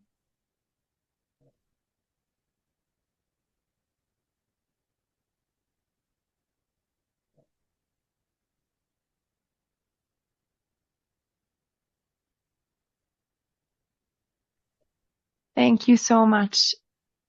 Now I'm happy to give back the floor to David. Thank you, Nora, and thank you again, Stephanie, for this wonderful work that you've been doing in Peru. Our next speaker that I'm pleased to introduce is Dr. Maria Jimena González Serrano. She's a Colombian lawyer, activist, and social legal researcher.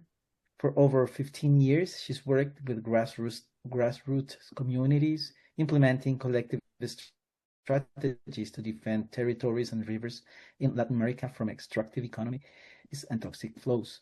She won the first case of the river as a legal entity in South America, the case of the Rio Atrato in Colombia. In her PhD, she advanced research on water justice, socio-environmental conflicts, indigenous water values, human and post-human rights. Her work challenges the Western anthropocentric legal tradition that treats nature as a resource. Instead, she explores how indigenous and Afro-Colombian worldviews see rivers and landscapes as living relatives with their own rights, spirit, and agency. She will present When the Rivers Claim Justice, Expanding Law from Indigenous Water Values and Non-Western Human-Nature Relations. Thank you again, Maria Jimena, for being with us, and the screen is yours. Muchísimas gracias. ¿Me escuchan? Thank you very much. Can you hear me? Yes, we can hear you. Es momento de poner la presentación. I think it's time to show the presentation. Yep.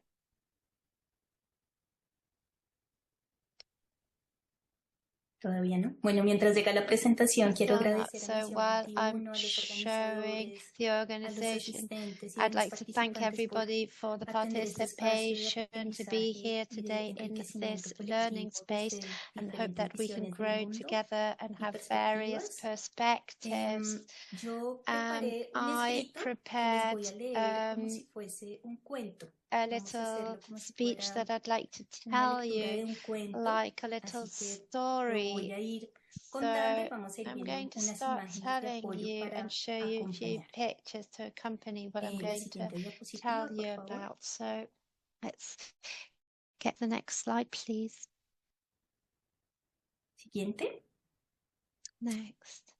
Los ríos y otros cuerpos The de agua rivers son and conectores de other ecosistemas, pueblos y lenguajes. waters are Son espacios de vida en interconnected. movimiento, They are en donde múltiples seres y spaces especies where interactúan, many beings en donde la energía se interact and transforma. where the energy Los ríos son transforms corrientes que han dado forma a itself. los asentamientos humanos. En Rivers sus orillas, are comunidades, here in ciudades, on the puertos, riverbanks, zonas de community city cultivo y de ports, sostenimiento cultivation ambientales area han and food establecido supply históricamente. areas have historically been Siguiente diapositivo, por established. favor. Para ciertos pueblos For y certain comunidades ribereñas en riverside distintas people and geografías, communities in different los ríos son geographies, además rivers are parte also fundamental de sus a fundamental relatos sobre part el of their origen de la stories vida y about del the mundo. origin of Por life ejemplo, and para the ciertas world. For example, for comunidades certain en communities América in Latina y en el mundo, como Latin hemos America aprendido and in the world, los ríos son considerados rivers como are entidades sagradas, considered as como sacred ancestros, entities, como ancestors, espíritus, e incluso como spirits, and even existencias living vivas que se beings that relacionan actively activamente relate con to las human and comunidades non-human humanas y no communities, humanas, tejiendo distintos weaving tipos de different prácticas de types of cuidado y practices and relaciones de convivencia. relationships of Siguiente. coexistence. Pero a su But at vez, the same los time, ríos rivers también have han also sido been a key clave en el element avance in del the proceso de advancement of colonización, colonization, industrialización industrialization, y de and the expansión de economías expansion of extractivas y globalizadas. and globalized economies. From there, the concept of water extractivism has been developed to analyze the way in which rivers have been treated as platforms that facilitate transportation, exchange, and connection between different extractive regimes and productive activities of capital accumulation. This is why water, rivers, and other bodies of water have been conceptualized in modern and Western law as natural resources that can be ordered and domesticated and as an object of exploitation, use, and appropriation by the human societies. This type of relationship between humans and nature based on hierarchy and domination has been protected by public and private, and this has had terrible effects, especially, for example, the crisis, the massive extinction of biodiversity, the water crisis, and of course the climate crisis, differentially affecting vulnerable, impoverished, and racialized populations. In this context, riparian communities, indigenous people, and social movements in different parts of the world have undertaken long-term processes in defense of their dispossessed territories and their poisoned bodies of water. Among other tragedies, they have turned to the legal and justice system to seek political, judicial, and socio-environmental help. Thus, some of the first and most influential experiences worldwide in the legal defense of rivers were the cases of Wanganui rivers in New Zealand, led by the Maori people, and the defense of the Atrato River in Colombia, led by Afro-descendant populations, in which I had the privilege of being part of the litigation and community support team for several years. In the case of the Wanganui River, the river's defense was based on the fact that, according to Maori cosmologies and the way of life, natural entities are considered ancestors to whom people belong and have a duty to care for, thus creating a relationship of kinship and familiarity between the Maori and the living waters. Therefore, in the law, it's called Te Awa Tupua law, recognized the river and its tributaries as an indivisible living whole, extending from the mountains to the sea, incorporating all the physical and metaphysical elements. Specifically, it is said that the river has Maori. Maori means life force. Mana, authority, and hapu, sacredness, and is also inhabited by non-human beings considered ancestors, Tupuna Awa. In the case of the River Atrato in Colombia, that's close to my heart, the river is in itself a plural setting in which diversity of people, realities, and natures meet. Therefore, Colombian anthropologist Natalia Quinteno considers that the Atrato and its tributaries constitute the axis of articulation of biological, social, productive, and spiritual life in Choco. According to the cosmologies of the Afro-descendant peoples who inhabit the river, the human being is an extension and depending on its environment, jungles, mountains, rivers. Meanwhile, non-humans who are in continuous meditation with humans through the spoken and sung word, orality, movement, and ritual practices such as the navel-gazing movement and different rituals. From there, I highlight some voices of community members regarding the character of nature and of the river, about the character and the natural idea of rivers. They say, for example, rivers are beings and existences with their own life, different from the humans, but connected to them. Also, they say rivers and people are one and the same. There are no black people without rivers. A river that floods is an angry river. The river feels. The river behaves according to its birth. The river dies. We're also saying we're defending the life of all beings. Water has life. It feels, it resents, and it reveals itself.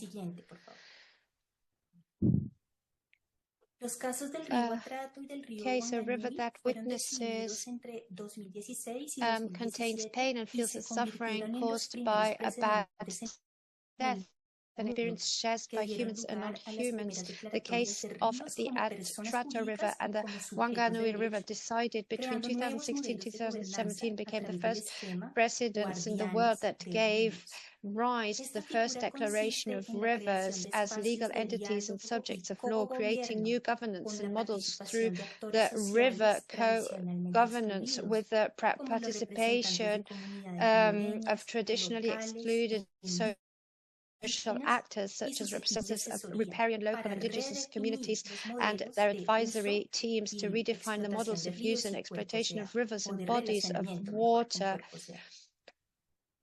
These precedents gave strength and impetus to other river defenses processes in different places around the world, generating a break in the legal understanding, political convention of the rivers as an extraction of world. And so we want to transform the legal pathway which has been recognized as a judicial people, legal people, a phenomenon that we know as a change and a component of justice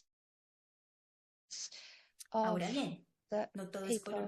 Not everything is pink colored.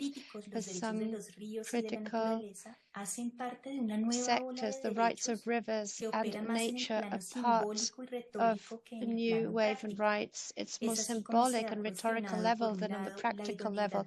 Thus, on the one hand, the suitability of the mechanism to destabilize extractive and exploitative economic policies on rivers and territories has been questioned, and on the other question have arisen about to what extent these new rights strengthen the struggles of people and communities by giving rise to space for asymmetrical bureaucratic dialogue where greenwashing strategies can occur.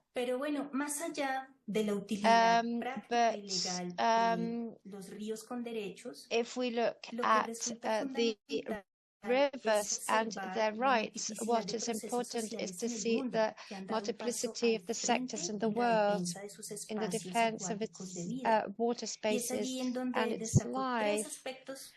There are three important aspects. First, in some social processes that push for the recognition of rights for rivers, there is a profound demand for epistemic justice and ontological plurality with respect to human nature relations. That is symbolic, political, and legal relevance is being given to the non-utilitarian values of water that arise from the cosmologies, spiritualities, knowledge systems, and practices of riparian communities, as observed in the current process in defense of Lake Titicaca, led by the network of women defenders between Peru and Bolivia. Secondly, the social process in defense of rivers and bodies of water are highly diversified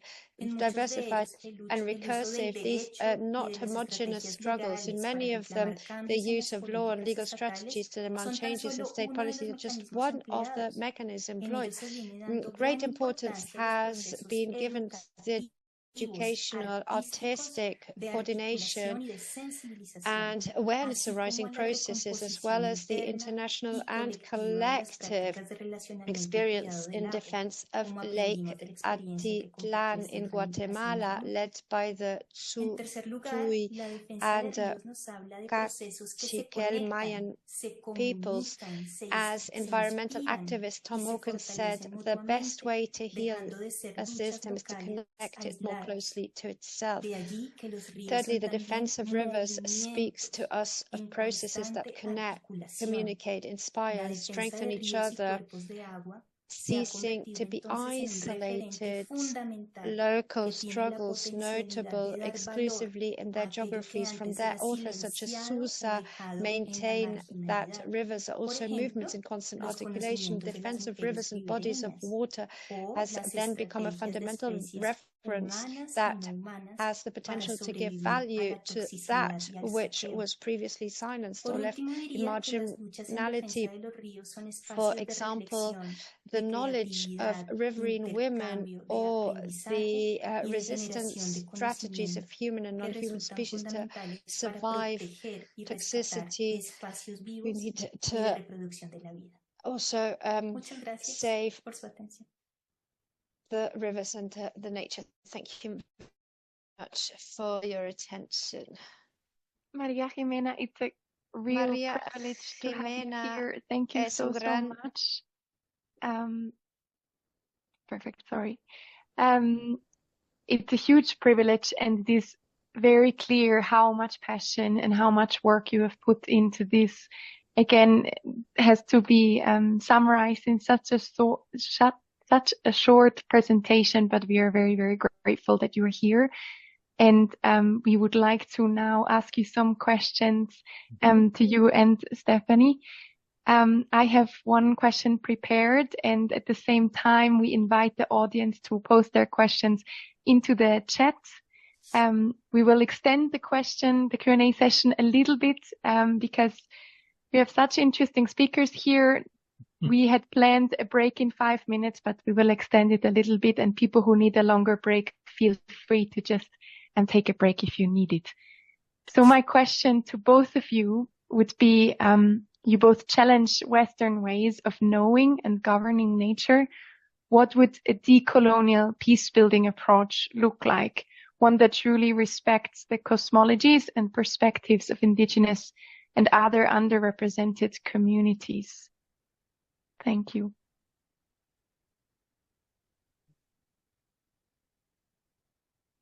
I think as part of decolonizing, Maria should go first.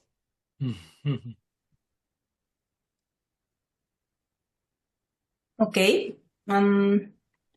momento.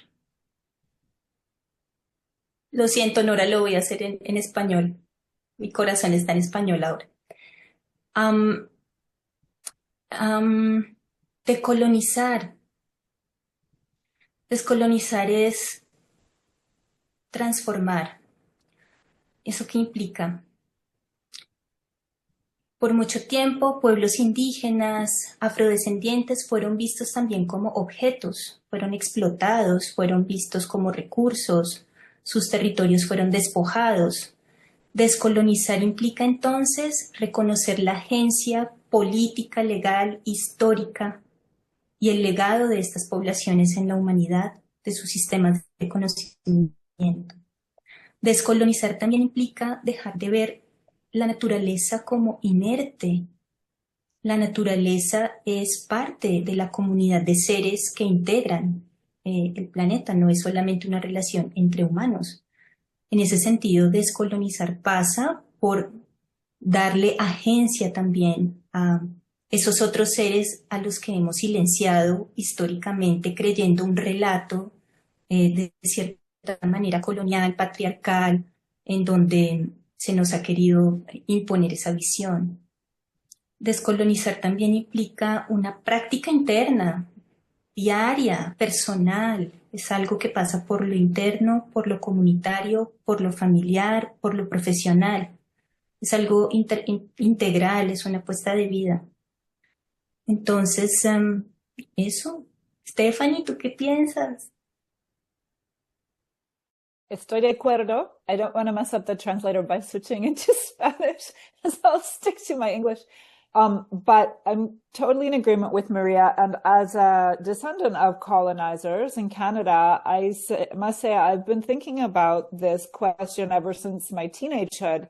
And I think that for descendants of colonizers, we need to move beyond guilt to action, and not leading the action, but joining with Indigenous people and following their lead. This is our time to follow Indigenous people's leads, to learn from them, to work with them, to serve their campaigns and not take over. And I think that that's an important starting point. Thank you very much for your reflections on this important question. David, have you already seen some questions, or is there a question you would like to ask yourself? No, actually, well, yes, I want to thank again Stephanie and Maria for this wonderful presentation. Again, invite the floor to share their thoughts, comments, questions to these two great, activists. And I just want to bring into the conversation what Eduardo Alboco has put in the chat, because he's mentioning the violations against human rights regarding the struggle in favor of the protection of rivers. And he mentions a strike of indigenous groups where the police kill environment activists and throw them into the river. So these bodies are disappeared. And also he mentions the contamination. So I was wondering while I was hearing Stephanie and also Maria Jimena about all this legal struggle. And I remembered also that a couple of years ago in Costa Rica, there was a discussion on the Escazú Agreement that was actually dealing with the protection of activists, not even of nature itself, but of activists. And even our country didn't sign the agreement. They didn't want to sign it because there was a lot of pressure from private companies, and the Costa Rican government opposed the signature. So I was wondering what continue being these groups, these entities that threaten the rights of communities and the rights of nature, and in this case of rivers. Is it the government? Is it private companies? Is it gangs also, especially in Amazon, for example? How do you feel that? With whom are you and your communities struggling in that sense? That would be my question. Stephanie, por justicia te toca. Yeah, so most of my work has been about those kinds of cases where environmental defenders have been assassinated, harassed, targeted. I made a film called The Devil Operation that you can find online for free to watch in 2010.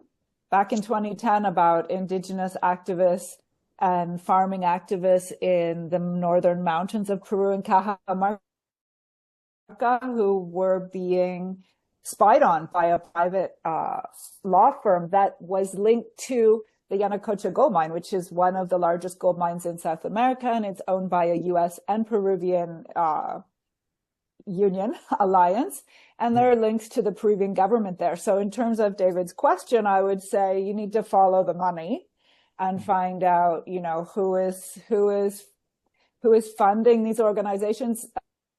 A mining company executive isn't going to go out and pull the trigger, but who paid the gang member, who paid the person, the hitman.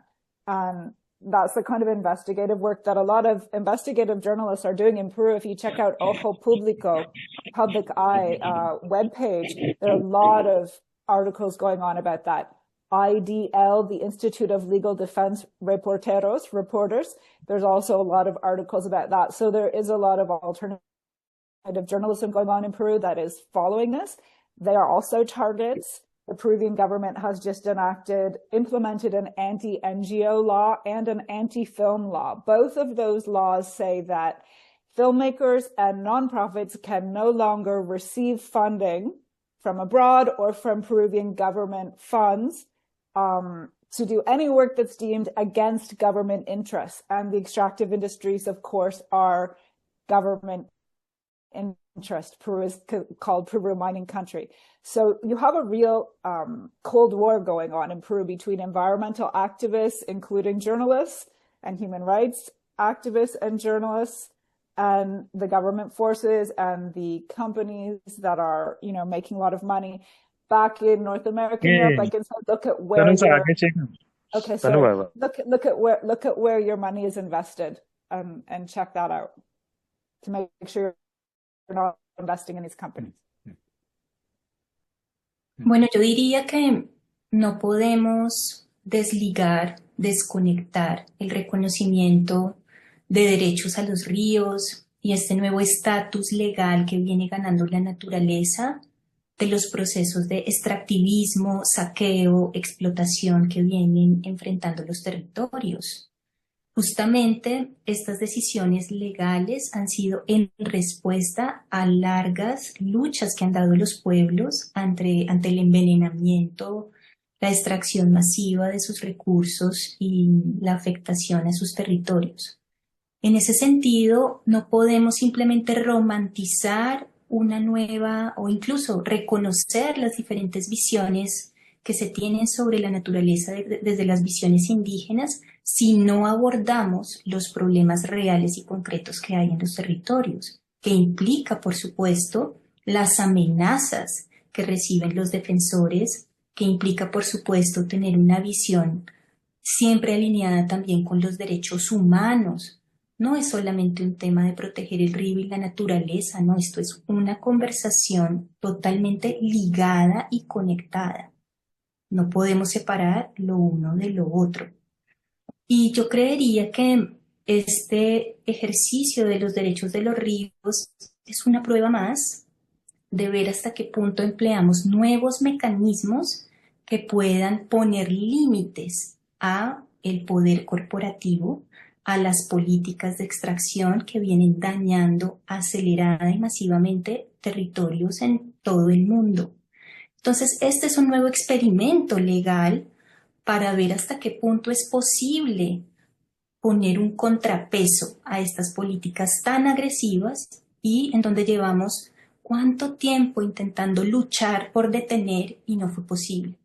En mi caso como activista legal, trabajando directamente con comunidades, yo recorrí los ríos envenenados por mercurio, los ríos absolutamente afectados por la guerra, porque hay que decir que nuestros ríos en Colombia han sido fosas comunes que se han utilizado por los actores de la guerra para todo tipo de propósitos. Entonces, al decir que el río es un sujeto, hay que entender que el río también ha sido testigo de todo lo que hemos vivido, de todo nuestro dolor, de nuestro sufrimiento y de nuestra búsqueda de justicia. Y por esa razón también en Colombia se viene reivindicando el hecho de el río y la naturaleza como víctima de la guerra. Esa es otra reivindicación. Hasta ahí dejo para no ampliar. Thank you very much both for your answers. And now that Maria Jimena was talking, I'm sorry, I was remembering the case of Cauca River. I think that you're mentioning about this Cauca River as the victim of the war in Colombia. So thank you both. Nora, please. Yeah, big thank you to both of you to mentioning such important aspects of this topic. I'm looking at the chat. Many people are now posting their questions and responses. First of all, a participant is saying that they're still very moved from the speech of Stephanie and wants to thank you very much, loving the illustrations, and wants to know where they can buy the book.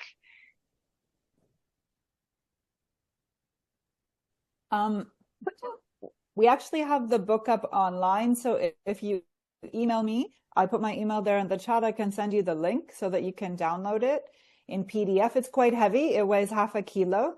So I bring it to presentations, and you know, we sell copies there, but it's too heavy to mail out from Peru to people. But you can download the PDF file. Thank you so much for making your work accessible. Thank you. Then we have another question.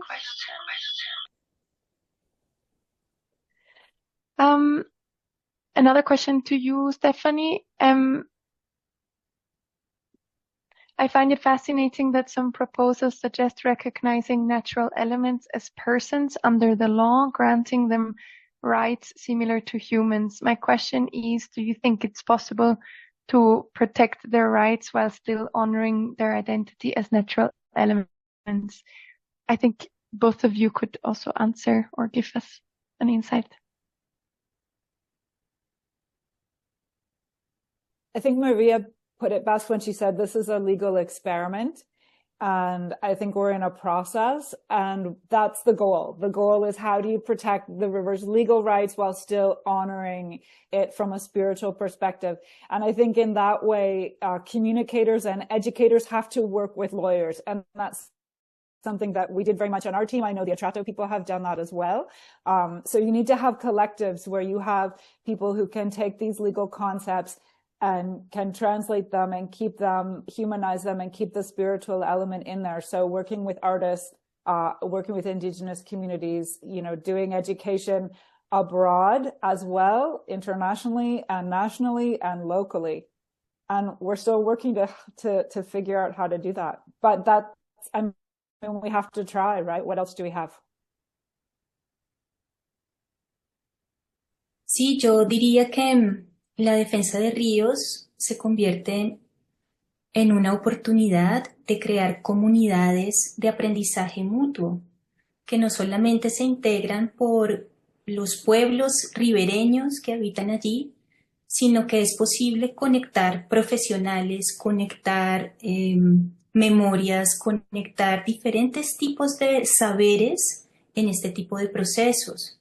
Y como les decía, la defensa de ríos se ha convertido en una fuerza translocal. Ya no estamos hablando solo de luchas aisladas por allá en un río cualquiera. No, aquí estamos intentando dar una discusión que trascienda, que conecte también, por ejemplo, con las realidades acá en Europa. Hay un movimiento muy fuerte que se viene gestando de defensa de ríos en Europa, inspirado por las luchas que se vienen dando desde el sur, y que ha tenido un propósito muy interesante, y es entender la memoria perdida de estos territorios que también fueron de cierta manera aplastados por esa visión de la naturaleza como recurso, pero no siempre fue así. Entonces, en ese sentido, esta es una oportunidad para trabajar en diferentes dimensiones, temporalidades, saberes, y crear procesos de largo aliento que nos permitan transformar y transformarnos.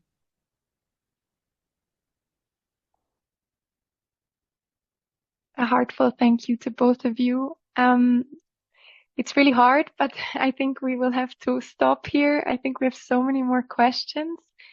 But we will continue in 4 minutes with the next part. So I'm allowing all of us to have a short break to then come back refreshed into a very inspiring action plan discussion where we can hopefully continue these important discussions and also hear all of your inputs from the audience. So a big, big thank you to both of you for sharing your wisdom and your expertise, Stephanie and Maria Jimena.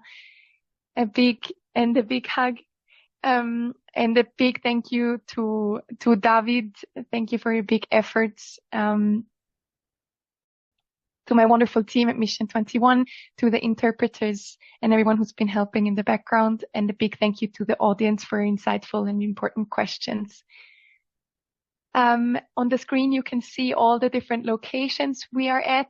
In the chat, you can find a link. You can also post your own location If you want, it's beautiful to see how diverse this community is.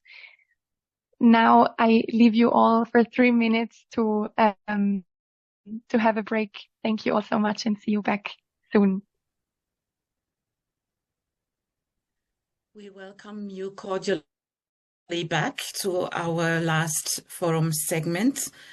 And my colleague Sarah and I are very pleased about the depth and the really moving way in which you all have engaged with what we have heard from our speakers from around the world. And I am sure you are joining me and Sarah in reacting in a very intense way now to celebrate this exchange we have had so far.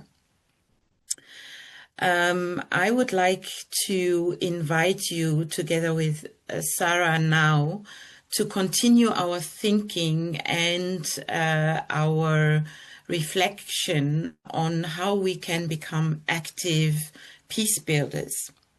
We have heard about insights to expand the notion of peace, to include more than humans, and to consider multiple dimensions of justice. We have been enriched by the examples from various countries, communities, but also religious traditions and worldviews.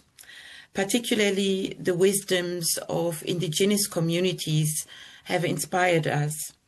So now is the time to think about how we can carry the wealth of these insights into the many contexts represented at this forum.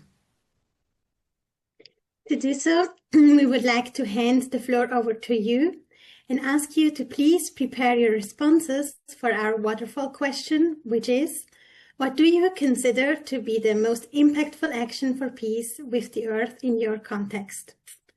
Waterfall in this case means that we ask you to prepare your response but invite you not to post it yet. Remain attentive for the prompt to do so during this session and be surprised by the waterfall of responses that will come into the chat. You can see the waterfall question right now, which we ask you to answer. Just type right now into the chat and then just when we say it, send it, not yet. In building peace, we are often called to pay careful attention to the needs of our immediate environment, the local level, but also at the same time to connect these to the global level. We would like to inspire you by joining one of such global example of collective advocacy action, and there are many of these. We will certainly see the next slide in a moment. This example of a collective advocacy action shows how on a specific day we can take action.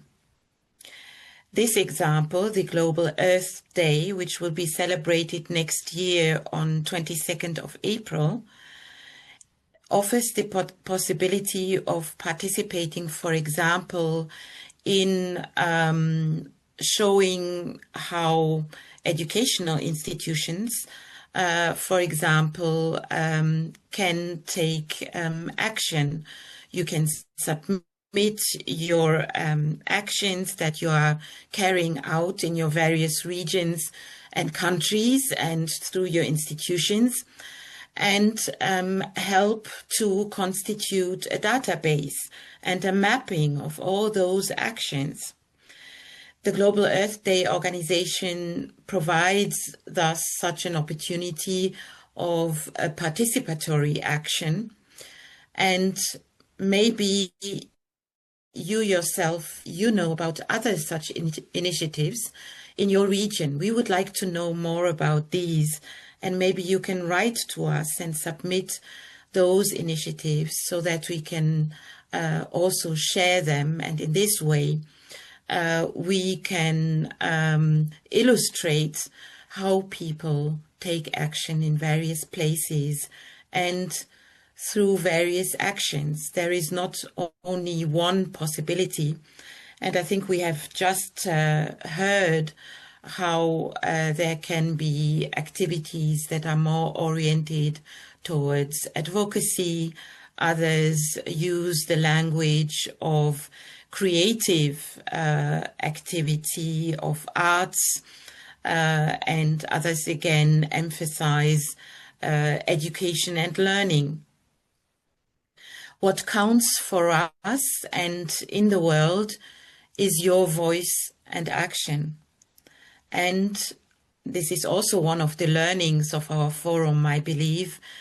What is also important is that we include the voices of those who are often not heard, young people, marginalized communities, people living with disabilities, just to name a few. And in this way, together in our different languages, we can make an impact and a difference. And this difference you can show at this moment by posting your response to our waterfall question. Please do so now.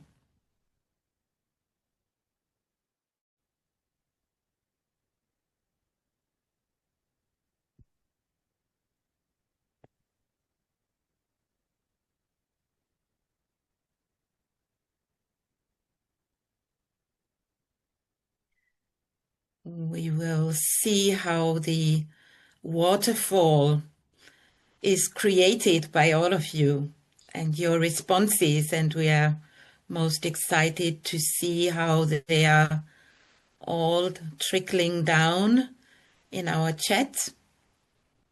And Sarah and I will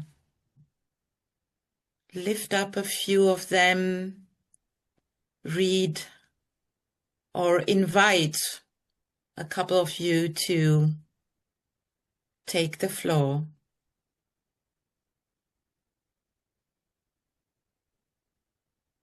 Yes, so the question is, what has been the most impactful action for peace with the earth in your context?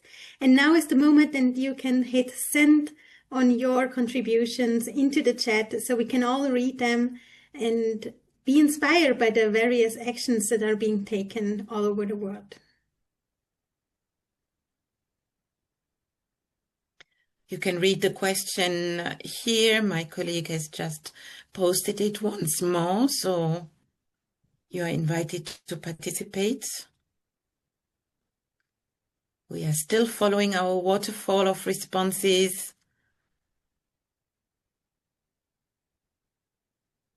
Feel free to share what has been the most impactful action for peace with the earth in your context.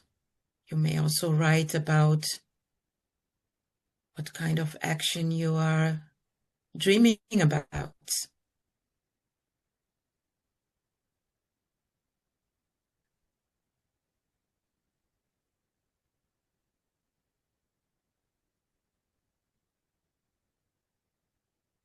Sarah, shall we start reading a few and then identifying some of our participants to raise their voices?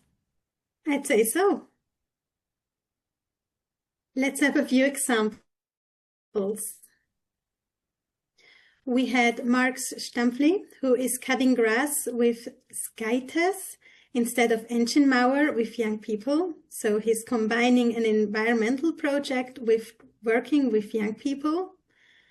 We have Dr. Sam Okoro, who is writing that respect and support in the restoration of indigenous knowledge and their living spaces in Nigeria. So there we have a strong connection to what we've already seen in multiple sessions, in multiple presentations that we have seen throughout this forum. Miriam Corrales from Bolivia also is talking about strengthening ancient knowledge. Maybe Miriam Corrales, would you like to share a little bit more about that project?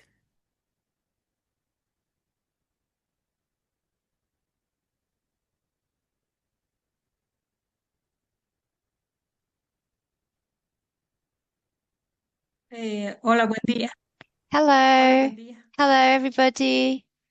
Buenos días a todos y a todas. Gracias por ese espacio. Thank you for giving me the space to talk. So the experience that we have in our communities is that we want to show what was it like before? What were the traditions? What were the stories of their communities? What potentialities do they have? What communities do they have? And to reconnect with nature, with the cosmos, with Pachamama, as we call it. And this has given us good results. People value what they have. And you know, often people always talk about what they miss, but we also have to value what we have, not just what we don't have. That's my experience. Thank you so much. Maybe a concrete example on the methods that you use?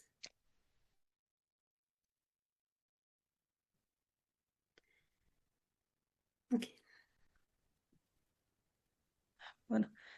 Bueno, así, sí. Yes, of course. So the community of the people, we come together and we talk about different plants, medical plants, different waters from different areas of the community. So to identify what we have and what we might have forgotten, traditions that we might have forgotten, that ancestors used to practice, the culture, the music, the dance, and everything, the whole ceremony from our ancestors, and that they themselves commemorate what has been lost. This animates them, this strengthens the whole community, so as to celebrate together of what the community used to have and what we're forgetting about what we used to have. For sharing. Sounds very inspiring. Okay, let's read a few more, shall we? Yes, absolutely. So I see that Maria Jimena González Serrano has also a project that she is inspired by or working on in Switzerland, citizen socio-legal initiatives to protect drinking water, glaciers, biodiversity, and to advocate for corporate responsibility. Then we have T.A.H. Mercy asking junior school students to pick trash early in the morning in order to keep the school campus and environment clean. This imparted the importance of preserving the environment. Then we have Maurice Kwairanga. Indigenous knowledge of the environment builds peace with the earth in Nigeria. And then we have a longer text by Fido Bibi. One of the most impactful actions for peace with the earth in my context has been my participation in initiatives focusing on the role of religious leaders in addressing climate change. Through my membership in the steering committee of the African Union Interfaith Dialogue Forum, I have worked to promote dialogue among faith leaders and policymakers, encouraging faith-based perspectives on environmental responsibility and climate justice across Africa. Maybe we can invite one more participant to share and to take the floor. Imtisoa Ayangla, about planting trees. Would you like to speak to us about your action?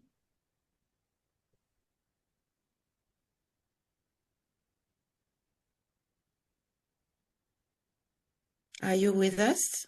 Imtisoa Ayangla? Yes, hello, I am in. Yeah, every year on the Earth Day, we used to plant trees, and also we have emphasized the government. We have requested the government to ban the people from cutting trees just without the knowledge of the government. So that is what we do. Thank you. Thank you so much for this very concrete contribution on an action to protect the environment, particularly through protecting trees in this case. Let us see what other examples we can lift up.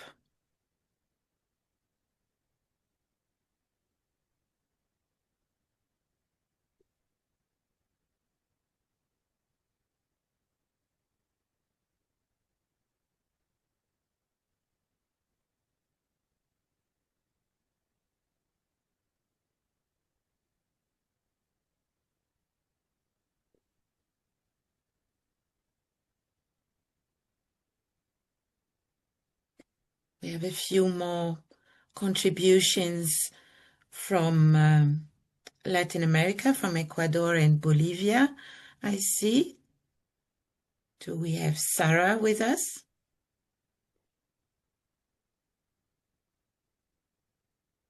Sarah F. from... Sí, hola, ¿será que me pueden ver? Sí. Can you hear me? Can you see me? The indigenous people see the necessity of having our own voice expressed in Ecuador. We've had very, very hard times, and of our communities, our indigenous people, we've been going through hard times. 3 people died, and our nation we're still seen as being very different. And yes, of course we're different, but we should value the differences. We should also value our values. The big question is we need to express our voice to the outer world, not just in the inner world, have more education and share the experience with our youth, with our children. There's a strong awakening between churches, communities, and something it's really important to recognize this. We need to do this, and that we have friends like you who can also be part of all of this. Thank you very much. Thank you. Very important to emphasize education and the transmission of values, particularly within communities and within communities that have this particular knowledge and relationship to the land, and to ensure that these values continue to be reinforced and transmitted from generation to generation. Yes, and speaking of education, I saw a contribution of Grace Ma, who is also talking about community schedules for youth to keep the environment clean regularly. Grace Ma, maybe you would also like to share an insight?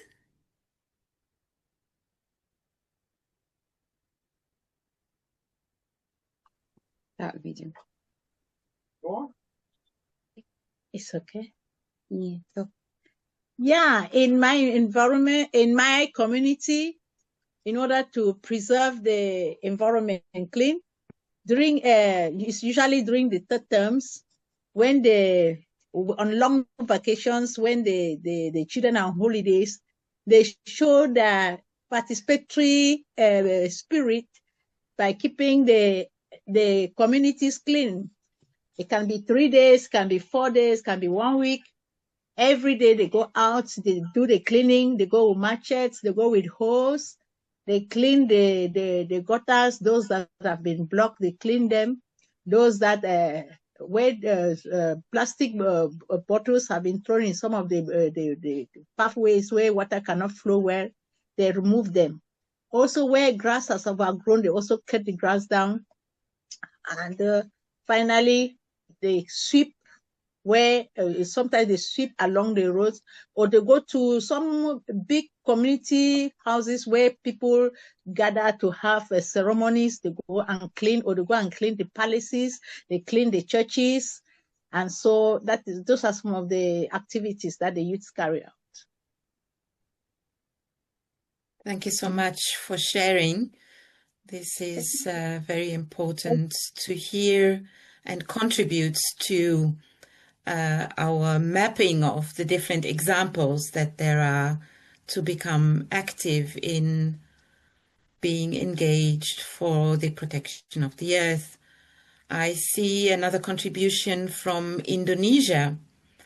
Maybe this can be one of our last waterfall responses. Can we invite Vistamika Wanka?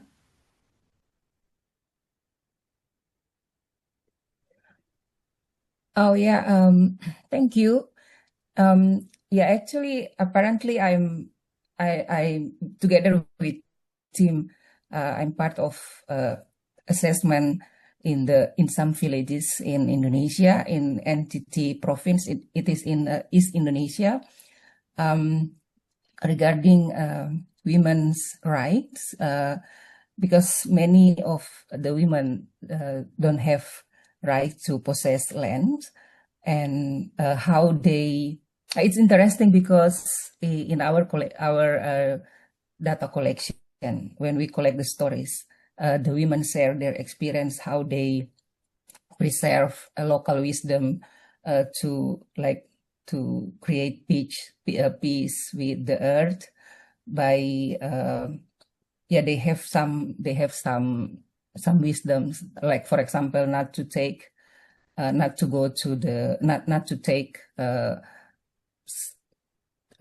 certain plans, and to make sure that they can they live peacefully with the trees, with and many like the mangrove as well, how they utilize the biota in the mangrove without cut the mangrove or everything.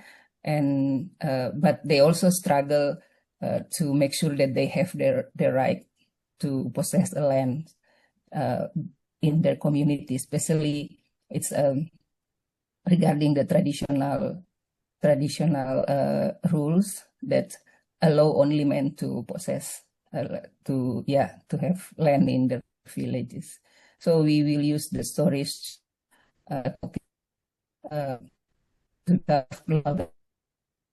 to make sure that women also can, when they have their land, can register it, and they can use the land for their life as well. Thank you. That's so interesting, and we thank you very much for bringing up again also this gendered perspective of the dimension of land rights, of which we have heard earlier on already, in connection with the stories that you are collecting about how women can become advocates for the protection of natural elements. Thank you so much for your sharing, and to all of you again. None of your responses are lost. We see them. We will have them in our report, and we value them, and we see what a wide spectrum of possibilities there are to become active, each in our own contexts and in a variety of manners. So we encourage you to continue this very inspiring work you are doing in your respective places, and thank you once again. But we also have another suggestion, don't we, Sarah? What can we share with our participants? Well, we also encourage you to keep on writing your propositions into the chat as we go on, because as Amelie just said, we have a second suggestion to you, and that is to write a living letter.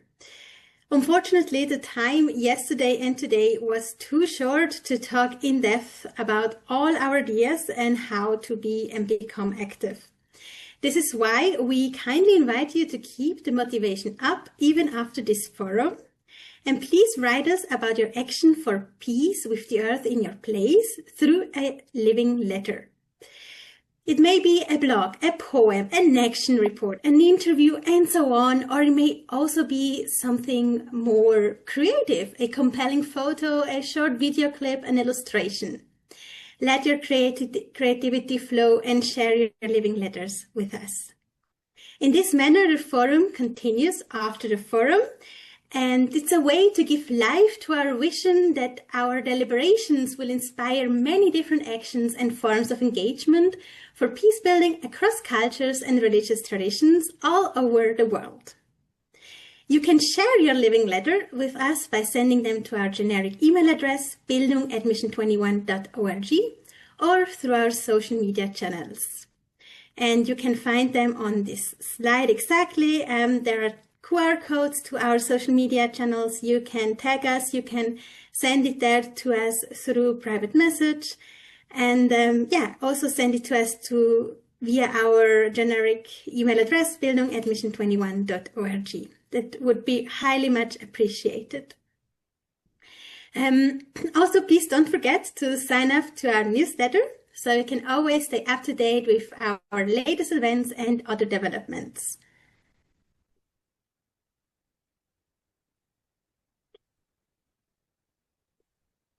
Thank you so much, Sarah.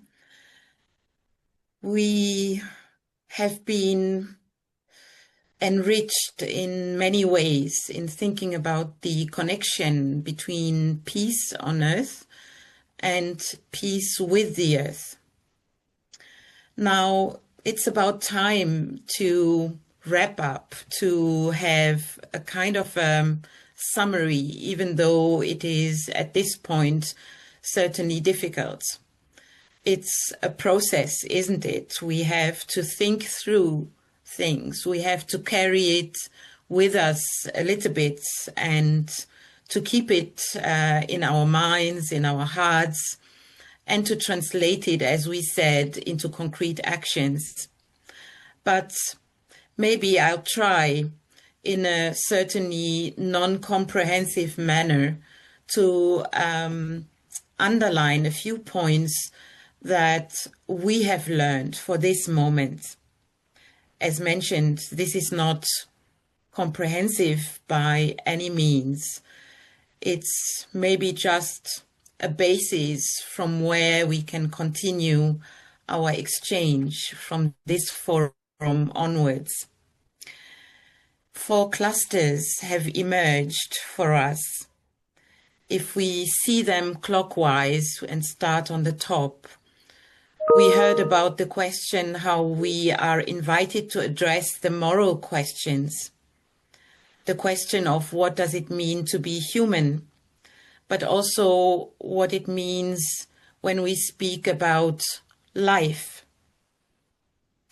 And we have said, and some of you have explicitly mentioned this, that it is about engaging in a threefold transcultural and interfaith conversation, namely with people, but also with God or gods for some, and with children for those that are born, but maybe also in the perspective of those that are not yet born.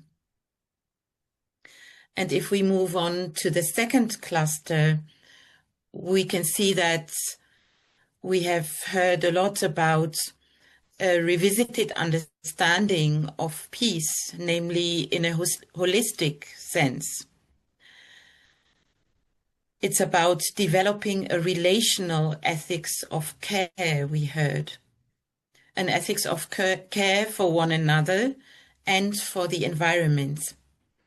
guided by principles of restorative and transformative justice, also attributed to nature as rights-bearing subject, and by recognizing ontological plurality, our different ways of being in the world and being with the earth.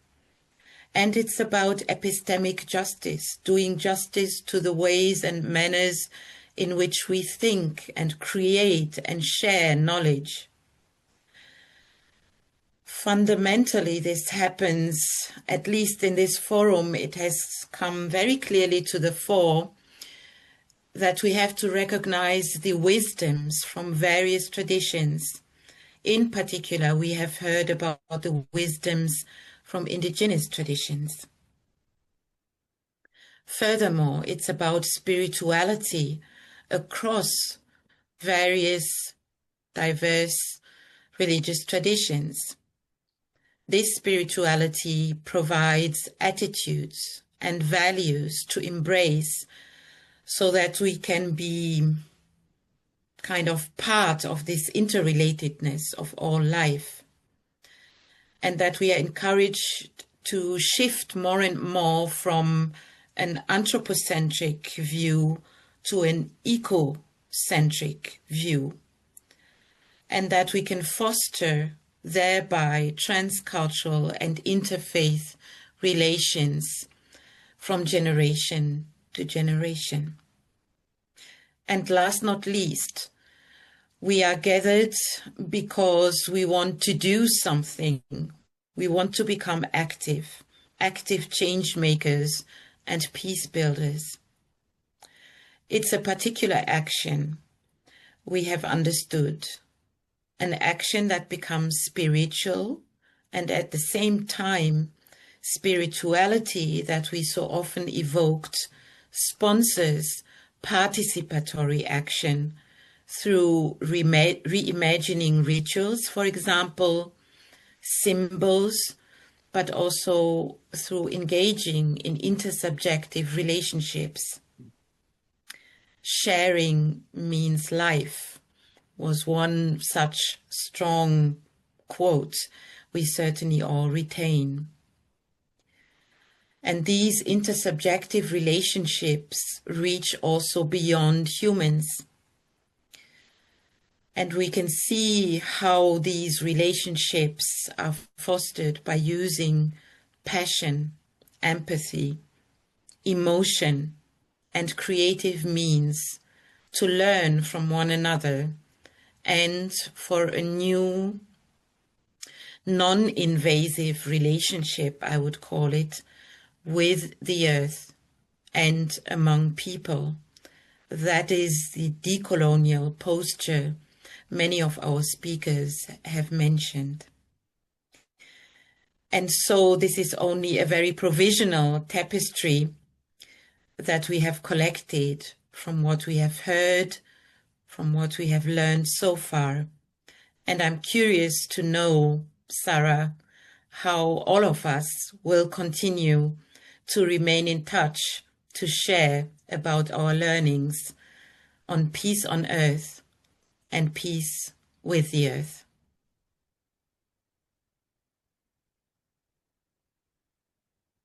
Thank you very much, Emily, for these inspiring final words and this wonderful conclusion of what we have heard.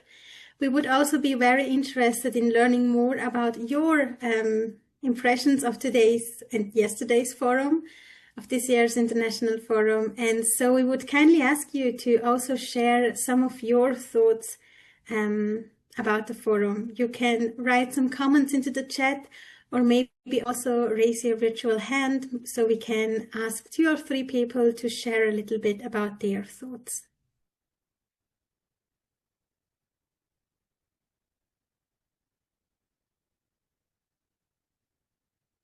Yes, James Chul.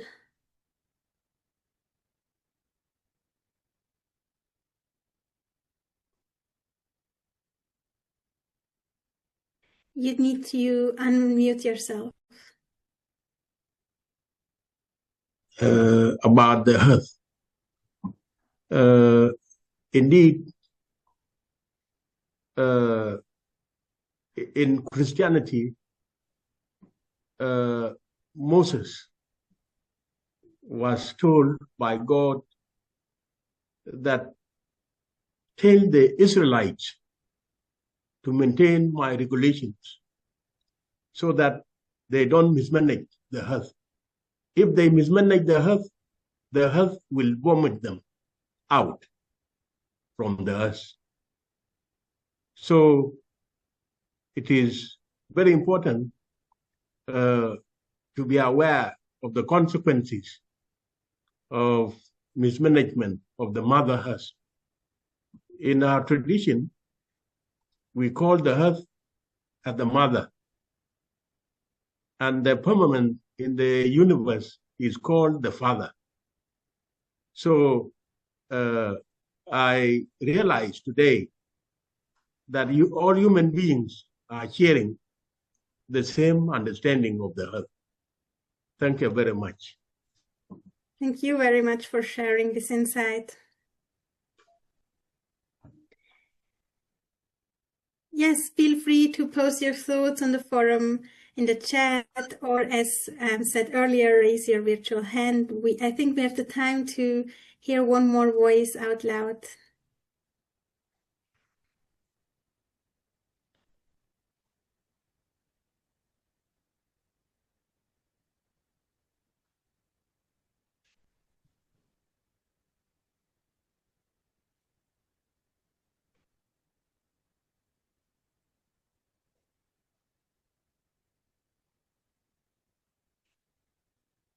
Could we invite Jorge, for example?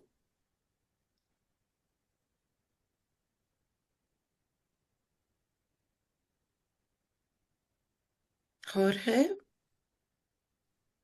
Weishain, are you ready to speak? Hello, I am very impressed about this amazing encounter. I was yesterday more involved. Today was impossible for me, but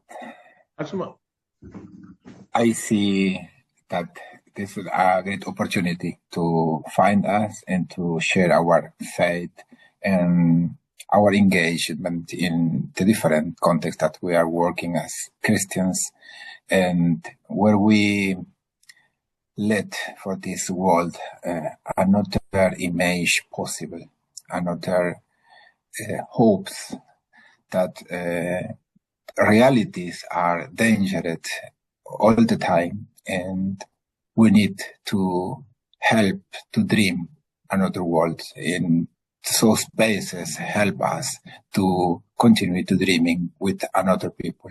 And I will only say thank you. Thank you for sharing.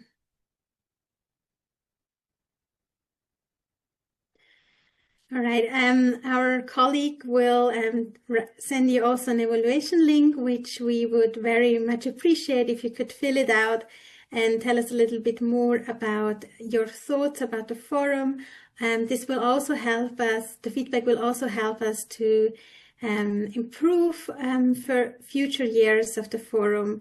And yeah, we are very thankful in general for every feedback that we get. Thank you so much.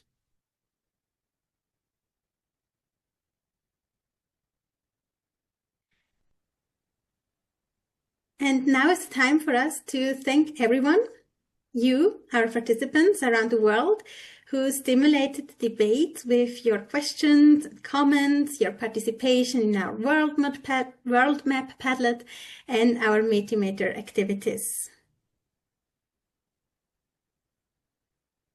We wish to extend one more time our thanks to the Forum Steering Committee. We are truly indebted to you. Thank you for your support in preparing this forum, for sharing the news about it in your networks, for helping with identifying speakers, for moderating sessions, and much more. It was truly an honor and pleasure to collaborate with you, and we hope that we can continue to journey together. We are also thankful to our team of interpreters, Alice Stritt, Sandra Müller, and Stephanie Domar. Thanks to you, we were never lost in translation. Indeed. Thank you very much also from my side. We wish to recognize our organizing team, of which you have also been part, Sarah, along with Nora, our project lead, Christian, without whose technical skills we would be lost truly. Joanna, we celebrate you for your relentless help in many ways. Manuel, Monica, Alexandra, I hope I didn't forget anyone, all of you and all our colleagues in Mission 21's departments and offices across the world. We thank you so much. Yes, indeed. This forum is a Mission 21 event carried and supported by the entire organization. And we would like to thank all our colleagues from the International Relations, Marketing and Communication departments, and from all the different departments who participated, as Amelie just said.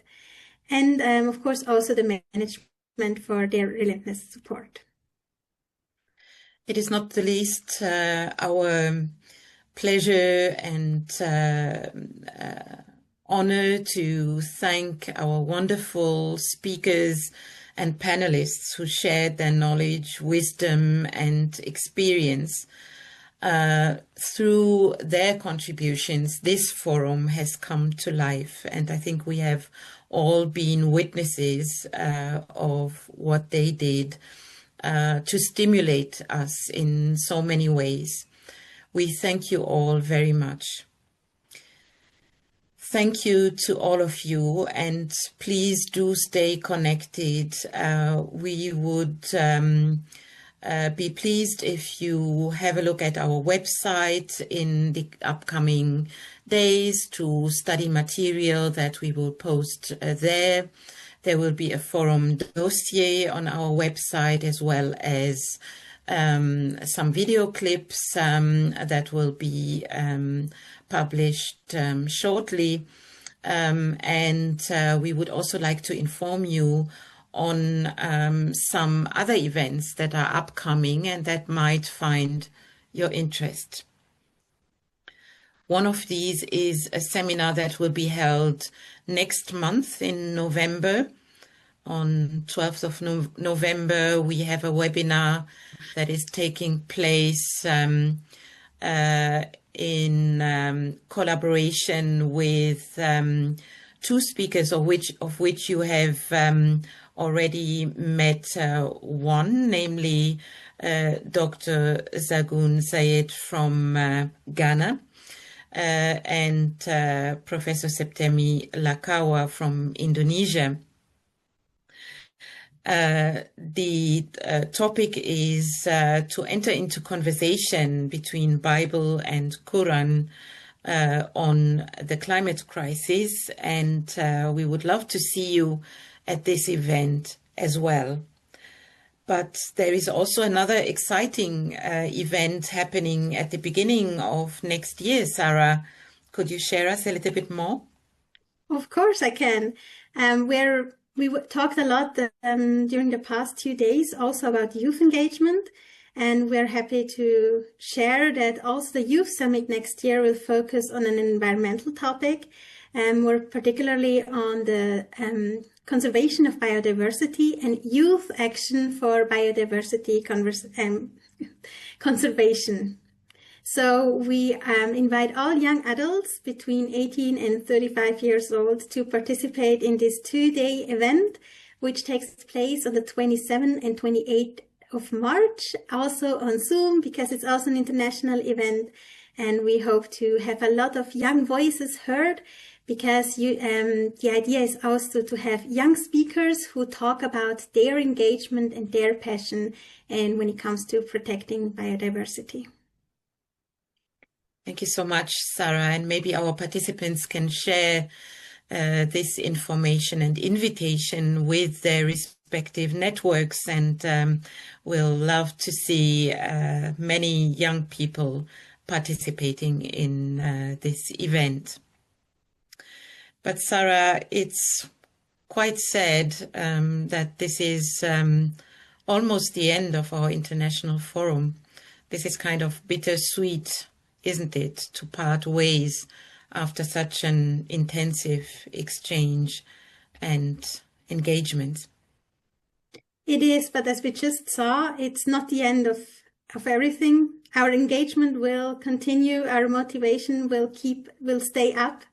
And there are a lot of other ways to connect, not only locally, but also internationally, when we connect through events as the ones we just mentioned, or when we share also the different engagements that we have, as we mentioned earlier, through the Living Letter, or also like right now, you still have the opportunity to share some of your actions in the chat. We are sure we will stay connected, and we are very much looking forward to hearing about everything that you are doing, everything that you hear about, and also to hear about some further events. Yes, but right now, before we come to a conclusion, to the end of this year's forum, we would like to take another snapshot of everyone. So for those of you who would like to be in the final photo for today, please turn on your camera, just smile into the camera, and everyone who does not want to be on this picture, because the picture will be published, please turn off your cameras so you won't appear on the picture.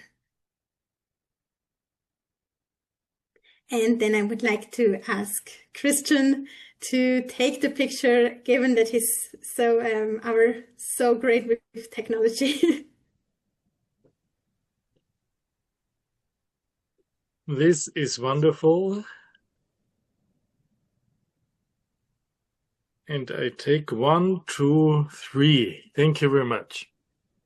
Thank you. Thank you all for having been part of this event. It's not finished yet.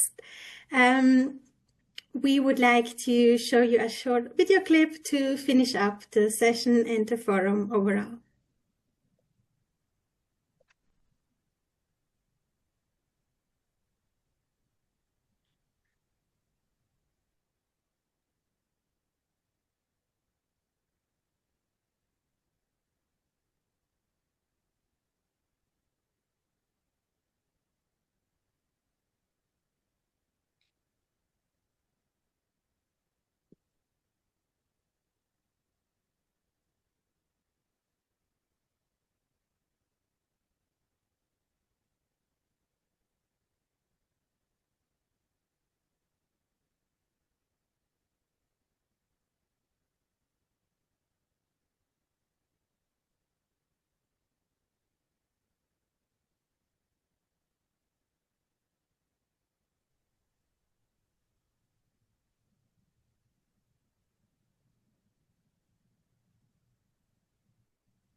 Okay, so I would give back the word to Nora, for the project lead, for the last goodbyes.